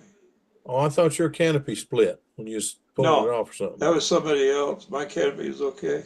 Get the Okay. SIG 9-inch, cut the back half off. No, Yeah. it's a SIG 14-inch, and you turn it around backwards, put it up in there, and cut it out. Yeah. 14 or 15-inch, and it fits exactly. The 9-inch don't quite fit. It don't fit right. Speaking of SIG, it sounds like they might be starting to do some stuff. Don't hold Sound your like they're breath. coming back. I Well, hope they do. I I hope do they too. do. I need Well, I some do silk too. span in the worst way. Boy, there was pictures. They bought truckloads of balsa. I'm talking truckloads, transfer truckloads. And balsa the wood? truck would, yeah, balsa wood, really nice balsa wood, they said. Said it I'll was be good darned. wood. And that was a year ago. And then I hear they've gone out of business. What the heck did they do with 3 truckloads of balsa wood? I'm Bob not Hunt got it. qualified to say. I don't. Yeah, Bob Hunt. He's got it in his garage. Hey, Lynn Burrell. Hey, guys. Lynn, how How are we you? doing? All right. Wow. It's all good. Bob's like that. Yeah, he is. What's happening on the other group? Anything happening there, Sparky? What other group? The ones on Facebook. I don't have a Facebook group. Okay, well, whatever you got streaming to. I don't have anything going on. I only stream to YouTube because That's the one I'm asking about. Yeah, it's there hasn't been any comments on it. Oh, okay. So did you curious. fly your half A today, Lynn? You better believe it. Today was day 179. Outstanding. You're When you, sticking to it. I gotta admit. Looking good. when you Yeah. get to Yes. 199, that's how many times the X-15 flew. That'll be a celebration day for me. There you go. Celebration day that The day. X-15 flew 199 times. So when you get I'm that, gonna we need write to that celebrate. down. Write that down. Celebrate I I'm that. gonna wonder write why the that heck down they right didn't go now. 200 just I to don't do know. it. They did 199 flights on the X-15. That's a fact, Jack. I Was remember when Chuck they Yeager the landed that first? thing and it broke in half. Was Chuck Thanks, Joe. Yeager the Yeah. first, Joe? Not to fly the X-15. I can't tell you who flew it first. There's how many people I flew used the to know, but I X-15? forgot. I used to know. Dutch White flew it, and I met his boy at El Dorado a couple years ago. I remember 17. Something. What's the guy that landed on the moon? He flew it too. Shepard? Neil or- Armstrong. Neil Armstrong flew it. Yeah. He flew the Well, that's X-15. not really an airplane. That's a missile It's a rocket. with a cockpit in it. It went- Didn't they actually get it into space one time? It went 345,000 feet. You talk about whatever that is. I don't know. That's pretty They high. call it the edge of space, but Yeah. it's It went up there pretty high. They I heard claim one time- that I heard one SpaceX, time that Chuck Yeager was the first to break the sound barrier, but it wasn't in. it wasn't him. F-86 did it a couple hours before diving. I thought it was a P-51. No, they all had compressibility issues. The P-38 had compressibility issues in the early 42 or 3. And what happened, parts of the airplane was going supersonic, but then the controls locked up and you couldn't move nothing. So you got back down to heavy air and it got thicker and you slowed down, you could pull out. But that was just parts of the airplane going through compressibility. The F-86 broke the sound barrier diving for real, for sure. I had a friend that was a pilot with the 8th Air Force flying P-47s. He said in the dives, he'd see this indicated airspeed, close to 700 miles an hour. That'd be a lot. But he said he never broke the sound barrier. No, a piston engine can't break the sound barrier. It's impossible. Right. The tip of the props can't go that fast, and there's drag on that. You're pushing the prop instead of pulling because it can't It's pull. like you've got a big disc up there. It can't pull any more than that. It's like, if you try to run a piston engine airplane where the piston's sucking faster than the speed of sound, it can't do that. What's that called, Robert? There's a word for that, where a piston engine gets against the wall where it can't suck air faster than the speed of sound. So the RPM is going to be limited by that. I don't know what that's called, but You there's a never know word. it with them speed planes with a one blade prop. Yeah, they're a different deal. Yeah, but look at those speed planes. Look down the venturi, a dang venturi. You can stick your thumb in and touch the back plate. that's no joke. A 15 that's got a hole in it big enough to put your little finger in. That's weird. Speed planes at the Worlds. I never seen anything like that. That was unbelievable. It's impressive, Oh my isn't God. it? It Oh was my impressive. At France, there's a little Italian girl, and she had a speed plane with that long wing, and they got, I don't know the exact rules, y'all, but let's just say they got, here's your 3-minute window to fly, man. You have to fly in this 3-minute window. There's yours, there's yours. So when her time come up, her grandpa and her pit crew got up there, started it, and they launched it, and she flew it, running around that thing with one hand to see how fast it was. Then she killed it. She landed it, and they grabbed it, put it on a different dolly, adjusted the needle, and launched her again. So she flew twice. And the second time, they had it where they wanted on the needle, and she put that sucker in that thing. That chick could fly that airplane, boy. Woo, she could fly. And I think they're going almost 300 kilometers, 299, 298, 300 kilometers, which is like 200 miles an hour. Yeah. Oh yeah. It was really impressive. And you didn't walk up there and put your face against the fence. You stood back in case that sucker broke. It'd come up. Yeah, when that guy, That doesn't stop. We had one of them come loose at Booter, and we got a chain link cage all the way around. When it came loose, it just strained itself right through the chain link. Did it really? You Oh bet. my word! Wow. Well, at Whittier Narrows, they've got a chain link fence, but they got another one around it. It's Green tight. after, yeah. Yeah. We You only gotta. got one, and it really it was spooky. I'm It glad was, it was that speed ship. They're not all created equal too. Some of them go faster than others, and some of them they can fly that sucker just level, and they got to fly a certain height to be logged. You know, they can't. Yeah. Do you remember Some of them Carl would hunt, Dodge? some of them could just lock in and fly perfect. There's some trimming in that program too, y'all. That I think the guy's name is Carl Dodge. Carl Dodge is he's a Yeah, Them guys Yeah, will he's stand good. out there in the circle and start the airplane, and they let it go, and they don't get behind the cage. That airplane just swinging past their face at 100 miles.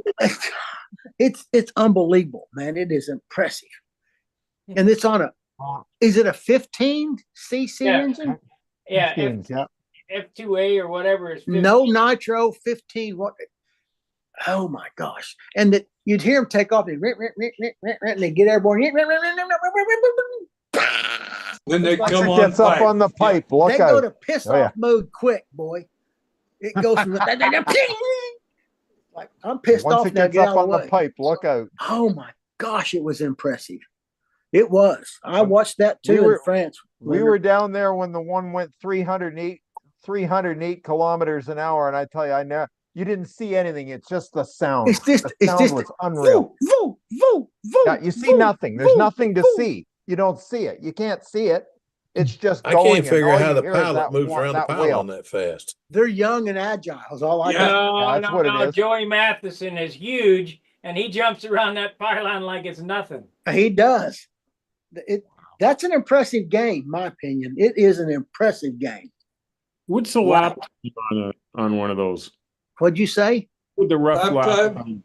Less I than a don't- second. I think it's less than a second lap. I think so too. It Yeah. has to be. They're spinning like a top, man. And that hands in a yoke, they can't whip it. They got to, if they're in that yoke, they got to hang on to this one. Most of them hang on, they run around it, hanging on and flying. See, what they do is they whip it, then they get it in the yoke, and once it's And- in the yoke, then they time it. But it don't go in the yoke till it's going in. Then they get in Yeah, the yoke. once it gets up on the pipe, then they put their hand in the yoke, and she's off, baby. It's Look out. impressive. Yeah, I saw it at the Nats. It was neat to watch. It is. That's the first time My I saw goodness. it last year. I've never flown one of those. I've flown the trainee pulse jets, but they're not nothing. They're going 100 and a quarter, 130. That thing's going 200 miles an hour for real. 200 with the prop. Formula 40s, Unreal. Formula 40s is going over 160s, you know. Yeah. And that's impressive enough, you know. I think the pylon guys are going 200 or thereabouts, 201. I Yeah. don't think they've topped 205 or 6 probably, but they're going 200. And That airplane that strained through the fence, it sheared the cylinder, that has a metal belly pan. Yes. The belly pan came out, it sheared the top of the cylinder off, the wings were inside the circle. Just a bullet right through that. That thing would kill you deader. Richard Alder, I went with him to Topeka one time to I think it's called pylon race. And he said, Joe, you got to Pylon have a racing. helmet. So I went and he said, just buy you a good bicycle helmet. So I went, he stopped by the house and got me on the way up there, and we got a hotel room, and I called for him. He gave me a little box and he'd push a button and say now, push a button and say now. And I just watched the airplane at the corner and I push it and say now.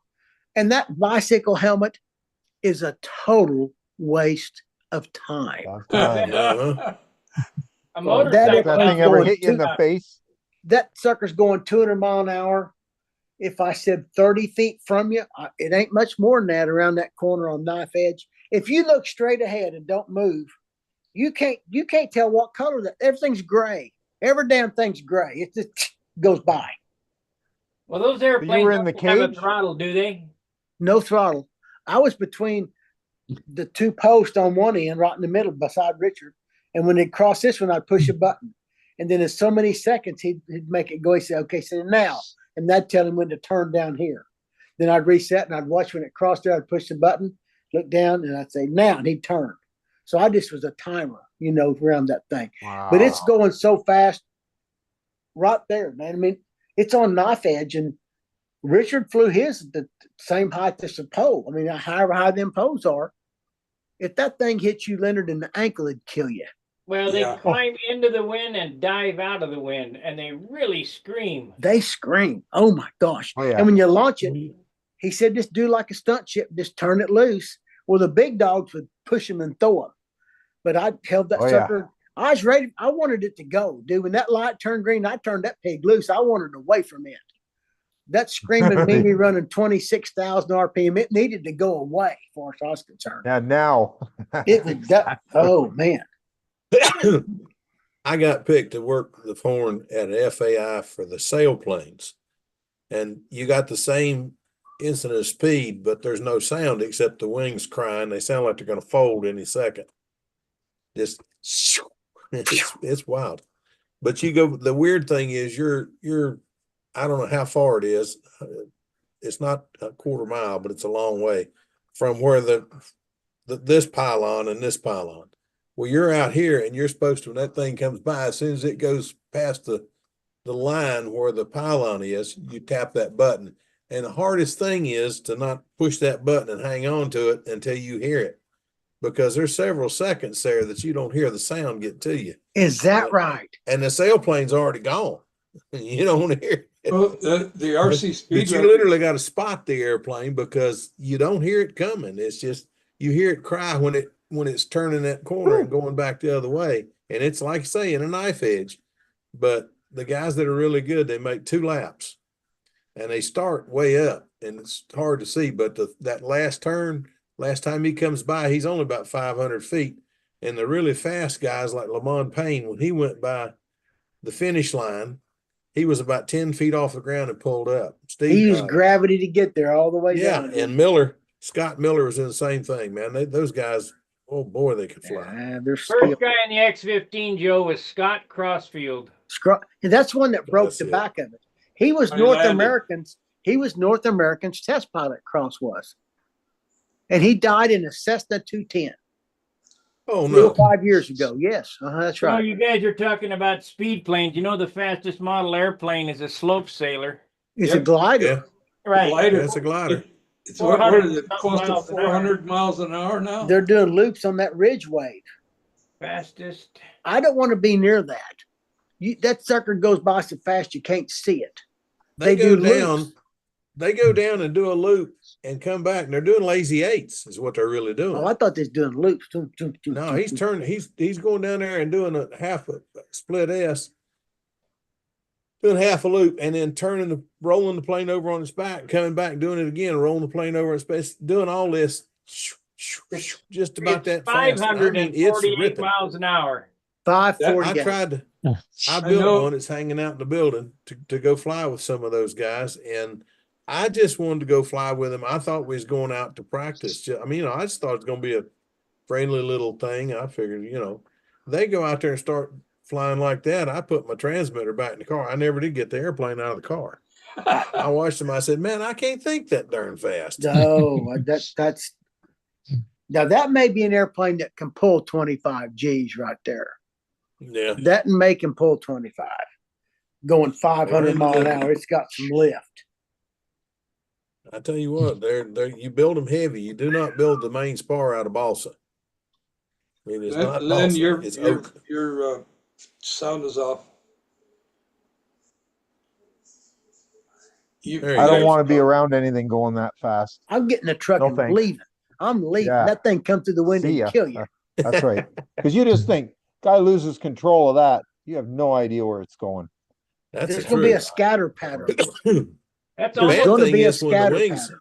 it's almost to You the don't have to sound worry barrier. about getting out of the way. You won't even see it coming. You won't see it coming. Yeah, I think No. I What's think the sound barrier at sea level, Joe? Oh, 680, you have to look. It changes a little. Depends on temperature. So they need to go a little bit faster. Speed to of break sound. the sound barrier. they're pushing it Speed of though. sound in Earth's atmosphere varies from about 295 meters per second at high altitudes to about 355 meters per second at high temperatures. I think At it's 20 680 is a good number at sea level, probably close to it. Depends on the temperature, but still, it's smoking. 543 smoking fast, dude. Isn't that faster than the Reno racers? Yes. Yes. Way faster. way faster. Mhm. It takes a stock Mustang can't do 360 for that long. It can't cool Exactly. it can't cool Well, that long. Other thing is the Mustang, the Reno racers are big enough that you got something, a target big enough you can see. You're talking about a model that's not that big in the first place, and then you put it at that speed, it's like watching a bullet. I don't know how they do it. It's pretty amazing, I think. Yeah, I think it is. Like I say, I didn't even take mine out of the car. I guess the harder the wind blows, the faster they can go. Yep. I'm sure. Probably. They're working on gravity and what wave. It's a wave they're getting into of some Right? sort. They're doing it up the side of a slope. The Yeah. wind is blowing into a slope and pushing the wind up, and they just go around in a circle. It's unreal. One of these I know days, that- they'll that break the pylon sound barrier racer- with one. Yeah. That pylon racer at the Nationals last year when he pulled up, they pulled up, shut him off. When he pulled it up, he's already in the turn. He tried to pull up, and the wings just exploded. When the fuselage hit the ground, the guy didn't even go down there to pick his plane up. He knew there was nothing left. Well, I didn't know, so we went over and looked at it, and this thing had hit the ground, and it looked like you sanded that plane down to nothing. I'll be darned. Robert, It just came at all to pieces. 68 degrees and sea level, 767 is a good number. I like how them pylon airplanes sound when they shut them off. They go like they My freewheel forever. You My guys are favorite great. model ever shutting off is Randy Smith's counter rotator. I never saw that. Sound like the longest, loudest bilabial frigate have you ever heard. It was wild, man. It was wild. How's Randy Smith doing? Not good. Don't know. I heard. Not good. Sucks. My buddy here in town said he ordered some plans the other day from me, but that's all he's selling is plans. What way he told him. I Yeah, don't know. he sold all his planes. I know one of the guys here in town, flies with us here in town. He lives in, I forgot the name of the little town. Anyway, he bought Randy's Vectra and his last Dreadnought. I have not seen him fly either one of them yet, but he has showed me pictures of them laying on his couch. Triple had a PA 75 for sale a week ago. Yes, he did. Who did? Tribble. Dave Tribble. Dave Huh. Tribble. I'm out of the Right. big block era. They use too much fuel, way too much. I still got a 40. I still got a 40 light manifold Yeah, I pipe got for sale, but that's all I've got left to sell. I got it, I've but still my, got 65, but I've got a plane to put it in. What are you asking for the 40? 4 with everything in it. got a header on it. Yes, got the header and a pipe. There you go. That's a good buy. Look, at my point in my life, just get an LA 46 and be done with it. If you want a big airplane, Well, get I've got 6 of those, and that's what I fly. you LA Got 46 2 is new hard to airplanes beat. coming, and both of them got LA 46s in them. I do have another one coming that has a Air Tiger 36 in it, though. That's another good engine, but where are you going to get it? I I have it, or got I 2 wouldn't. and I'm not sharing. I can I see. found I out can one thing. understand that. I found out one thing playing with it on the test stand. If you don't believe in gaskets and filling and closing in those holes on that muffler, you don't need to fool with an Air Tiger 36. Because the only way to get that blame thing to run for you. You got a leak somewhere in the exhaust, it just don't work. Is that the one I It'll run sold you, away. Phil? No, What? Is that the one I sold you?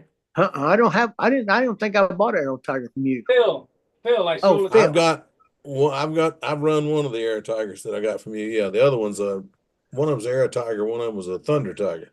Right. But yeah, the Air Tiger runs great. The Thunder Tiger, I think I ran it. It does run, but it ain't Not an Randy Aero motor. Tiger. Yeah, it's not an Air Tiger, but Well, it's a good. I It's still a remember good I got- motor. I put it in a. I put it in a. Dang, what's it in? A lightweight airplane, and it runs great. That Thunder Tiger is new, if I remember right.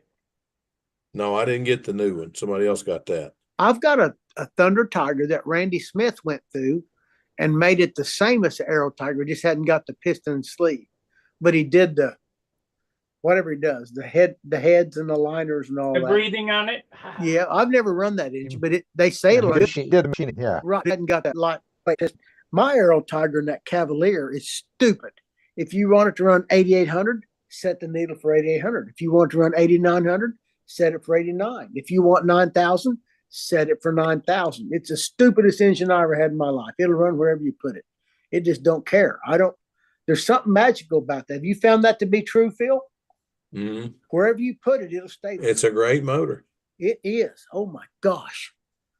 What got me Love and believing in love that them. motor was I went to Tucson and watched Billy Wurbridge win with that.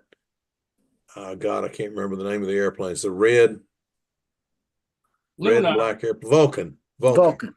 With a 46 in it, and it was a 46 he'd had in his world champion SV11. Really? That's a big engine for that little airplane. 2 years later, he came with an Air Tiger 36, and so help me, it flew better with the Air Tiger than it did with the Super Tiger. Well, it's 2 ounces lighter or 2.5. Yeah, yeah. Well, you can buy one of those LA 46s for $139. LA 46 is an awful good engine. Can you Yeah. still You get have them? trouble finding them for that price now. No, they're $50. You can get them $50 right next to it. This Free. is a used one. Yeah, used. 139, 139. Ridiculous. $100. Well, I got a question for you. You guys that run these things a lot. Where do you get glow plugs now? Good luck. You buy them from Sontronics. Stontronics. Is that the way you say it? Sontronics. Sonic Sonic Who? yeah.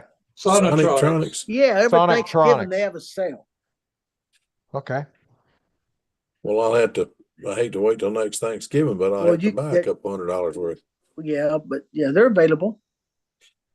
They got good glow Well, driving too. The last one I got, the last batch I got, I think it was $100 worth.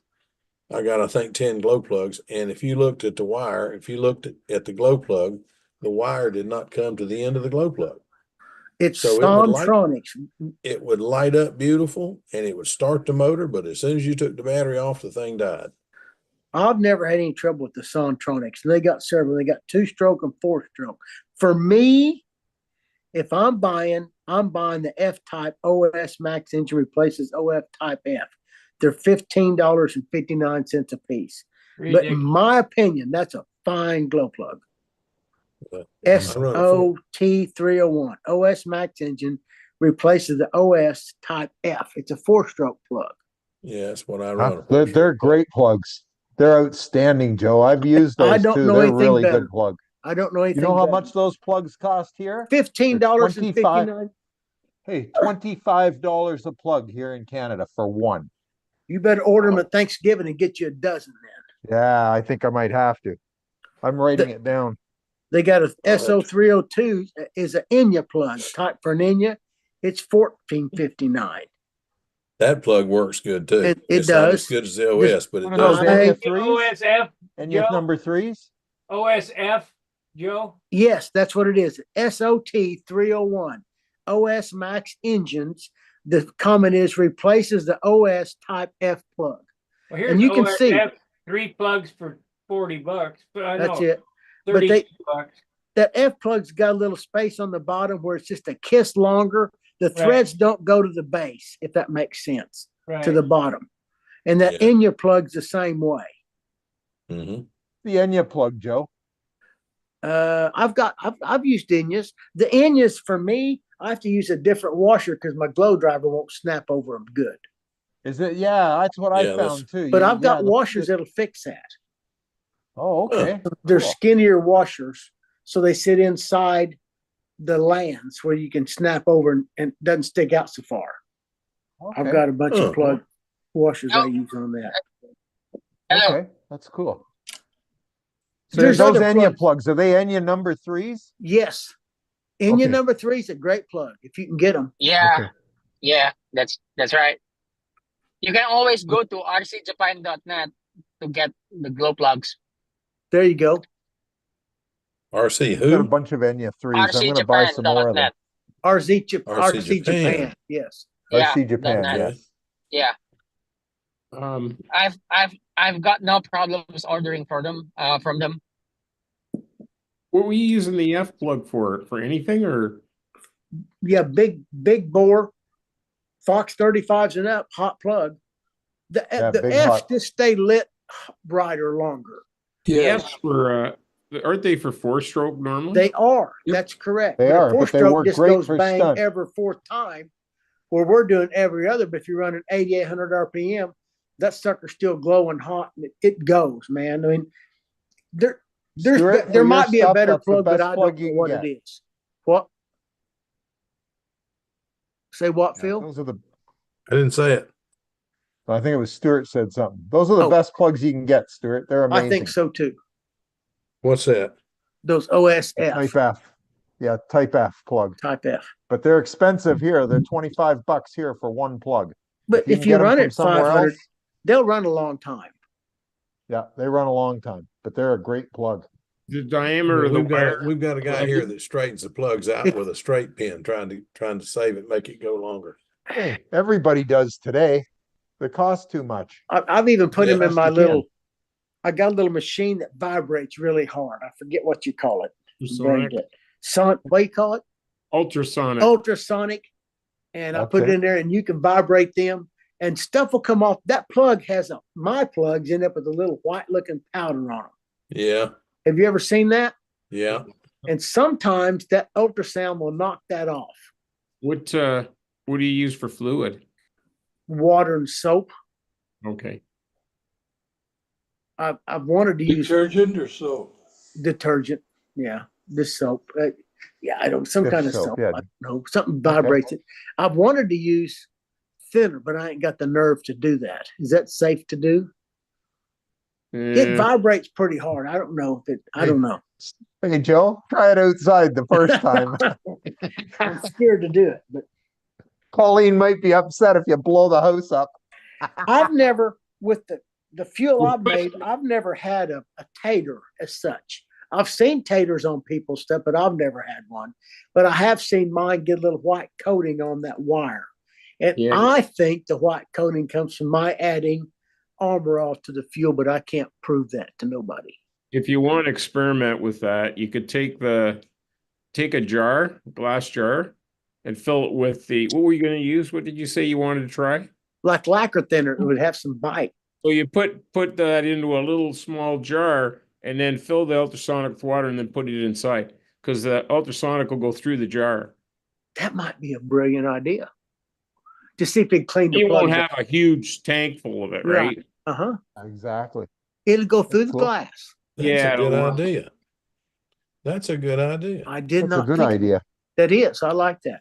I don't know. My plugs, sometimes, I might fly them for 2 seasons. I might fly them a couple hundred flights before they give you trouble. I don't change a plug every time I turn around. I don't change No, it I till it don't tells either. me it needs it. Yeah. When you take the glow driver off and it changes, I'm out. Yeah, it's time to go. Yeah. Bye-bye. Yeah. Running 0% nitro, I've got plugs in there that I broke the engine on. I don't doubt that. I'm sure I'm hard on plugs when I'm running 4 strokes, deep nitro, struggling, thumping. For sure. What I see mine do, my glow plugs, the wire inside will get tamped down in there a little ways, like you're talking, Phil. It'll tamp them down in there sometimes. Yeah. And a lot of times, a brand new plug might not have the first half even glowing. But after you run them for a long time, they get tamped down. It might be in there one full winding before it lights up with the glow driver. But I don't know if that's true when it's running or not. That I don't know. I don't knows? But I But if know it- one if it- thing. Well, These others wouldn't keep the motor running. I would think of I it. bought a bunch of them. Tommy bought a bunch of them, and I think I don't remember if it was Terry or who it was bought several of them. We had $200 worth of them between 3 of us, and What kind of plugs were they, Phil?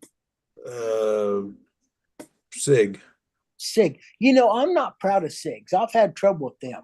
I bought them and used them, and sometimes they work. But I bought a batch of them that I didn't have any luck with them at all. Yeah, I Recently? did too. And then I 4 bought another years one. ago, maybe 4 years ago, probably. Yeah, About 4 see, years ago. about 5 years ago, they started making plugs that weren't as good. Before that, they were a marvelous plug. Well, that's Yeah. my timeline 4 years ago. So I And just that's what Tom Dixon was saying too. Like Dixon's always used SIG plugs. Yes. And then Yeah. about 4 or 5 years ago, he came out with a note and he sent me it and he said, hey, the SIG plugs are different now. They're not the same. Somebody different's manufacturing them and they're not worth a damn. Don't use them. The, So I That's haven't been my bought any experience. since.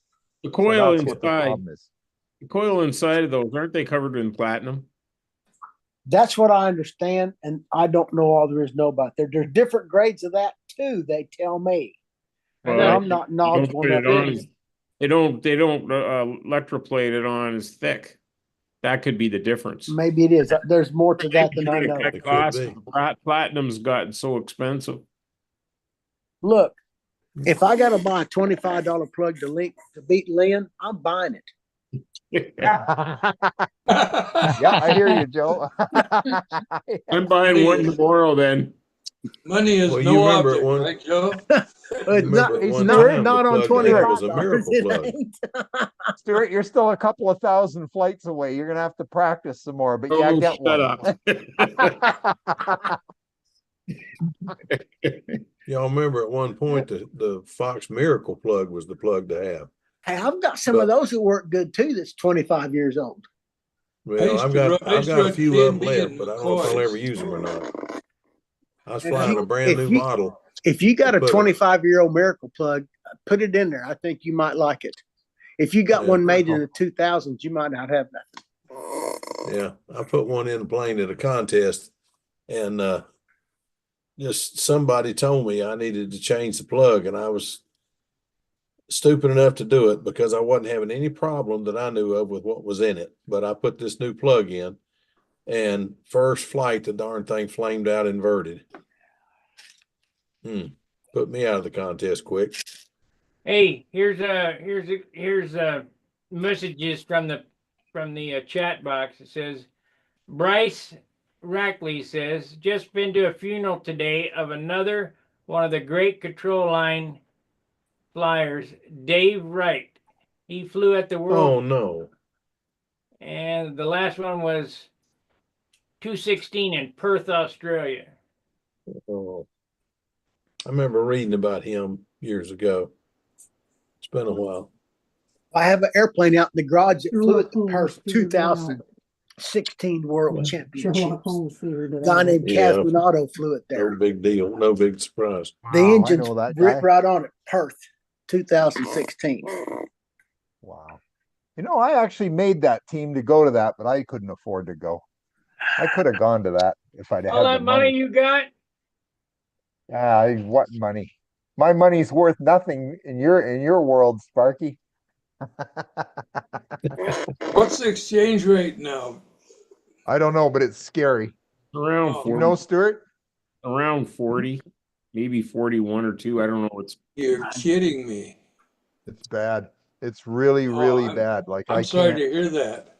I won't Seriously. see America again for a long time. Why? You come to Brodex, it don't cost that much. Don't be mad at us. It's okay. It'll be all right. I'm not mad at you, Joe. Come on, you know better than that. Don't let politics get in the way of having fun. That all crap don't matter. yeah. We still got to eat though, Joe. That That's true. exchange, We all that got to eat. exchange really kills you. If you want to come to Oh, man. Brodex, I'll help pay your way. Come on. You'd be worth it. You got to bring Naomi. Well, Oh, I'll kick you- in 20 I- bucks and get you down there back. I'll tell her that. She'll get a good laugh out of that, Joe. Shoot, man. It's just airplanes. The more people's there, the more I feel. That's It's a right. lot of What are fun. you eating? A chicken drumstick or something? Ice cream. Ice An cream. ice cream. Ice cream, you scream. We Well, all that's- Scream believe for he ice Ice cream. cream. Hey I guys, let can't me believe end he this didn't on share them and YouTube. hand them out. Let Go me end ahead.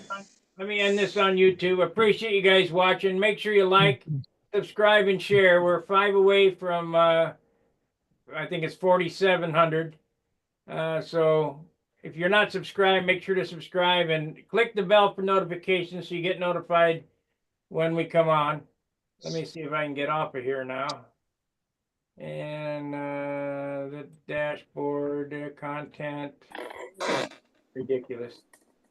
I wish they'd make this easier. And we got to go here. All right. We'll see you later. Fair winds, tight lines. See ya. It's all good. Okay. Yeah, I was we're hoping Bobby on was going to be on tonight. I was going to aggravate him about a Fioretti timer, but he's not here. Yeah, I need. Might call him tomorrow.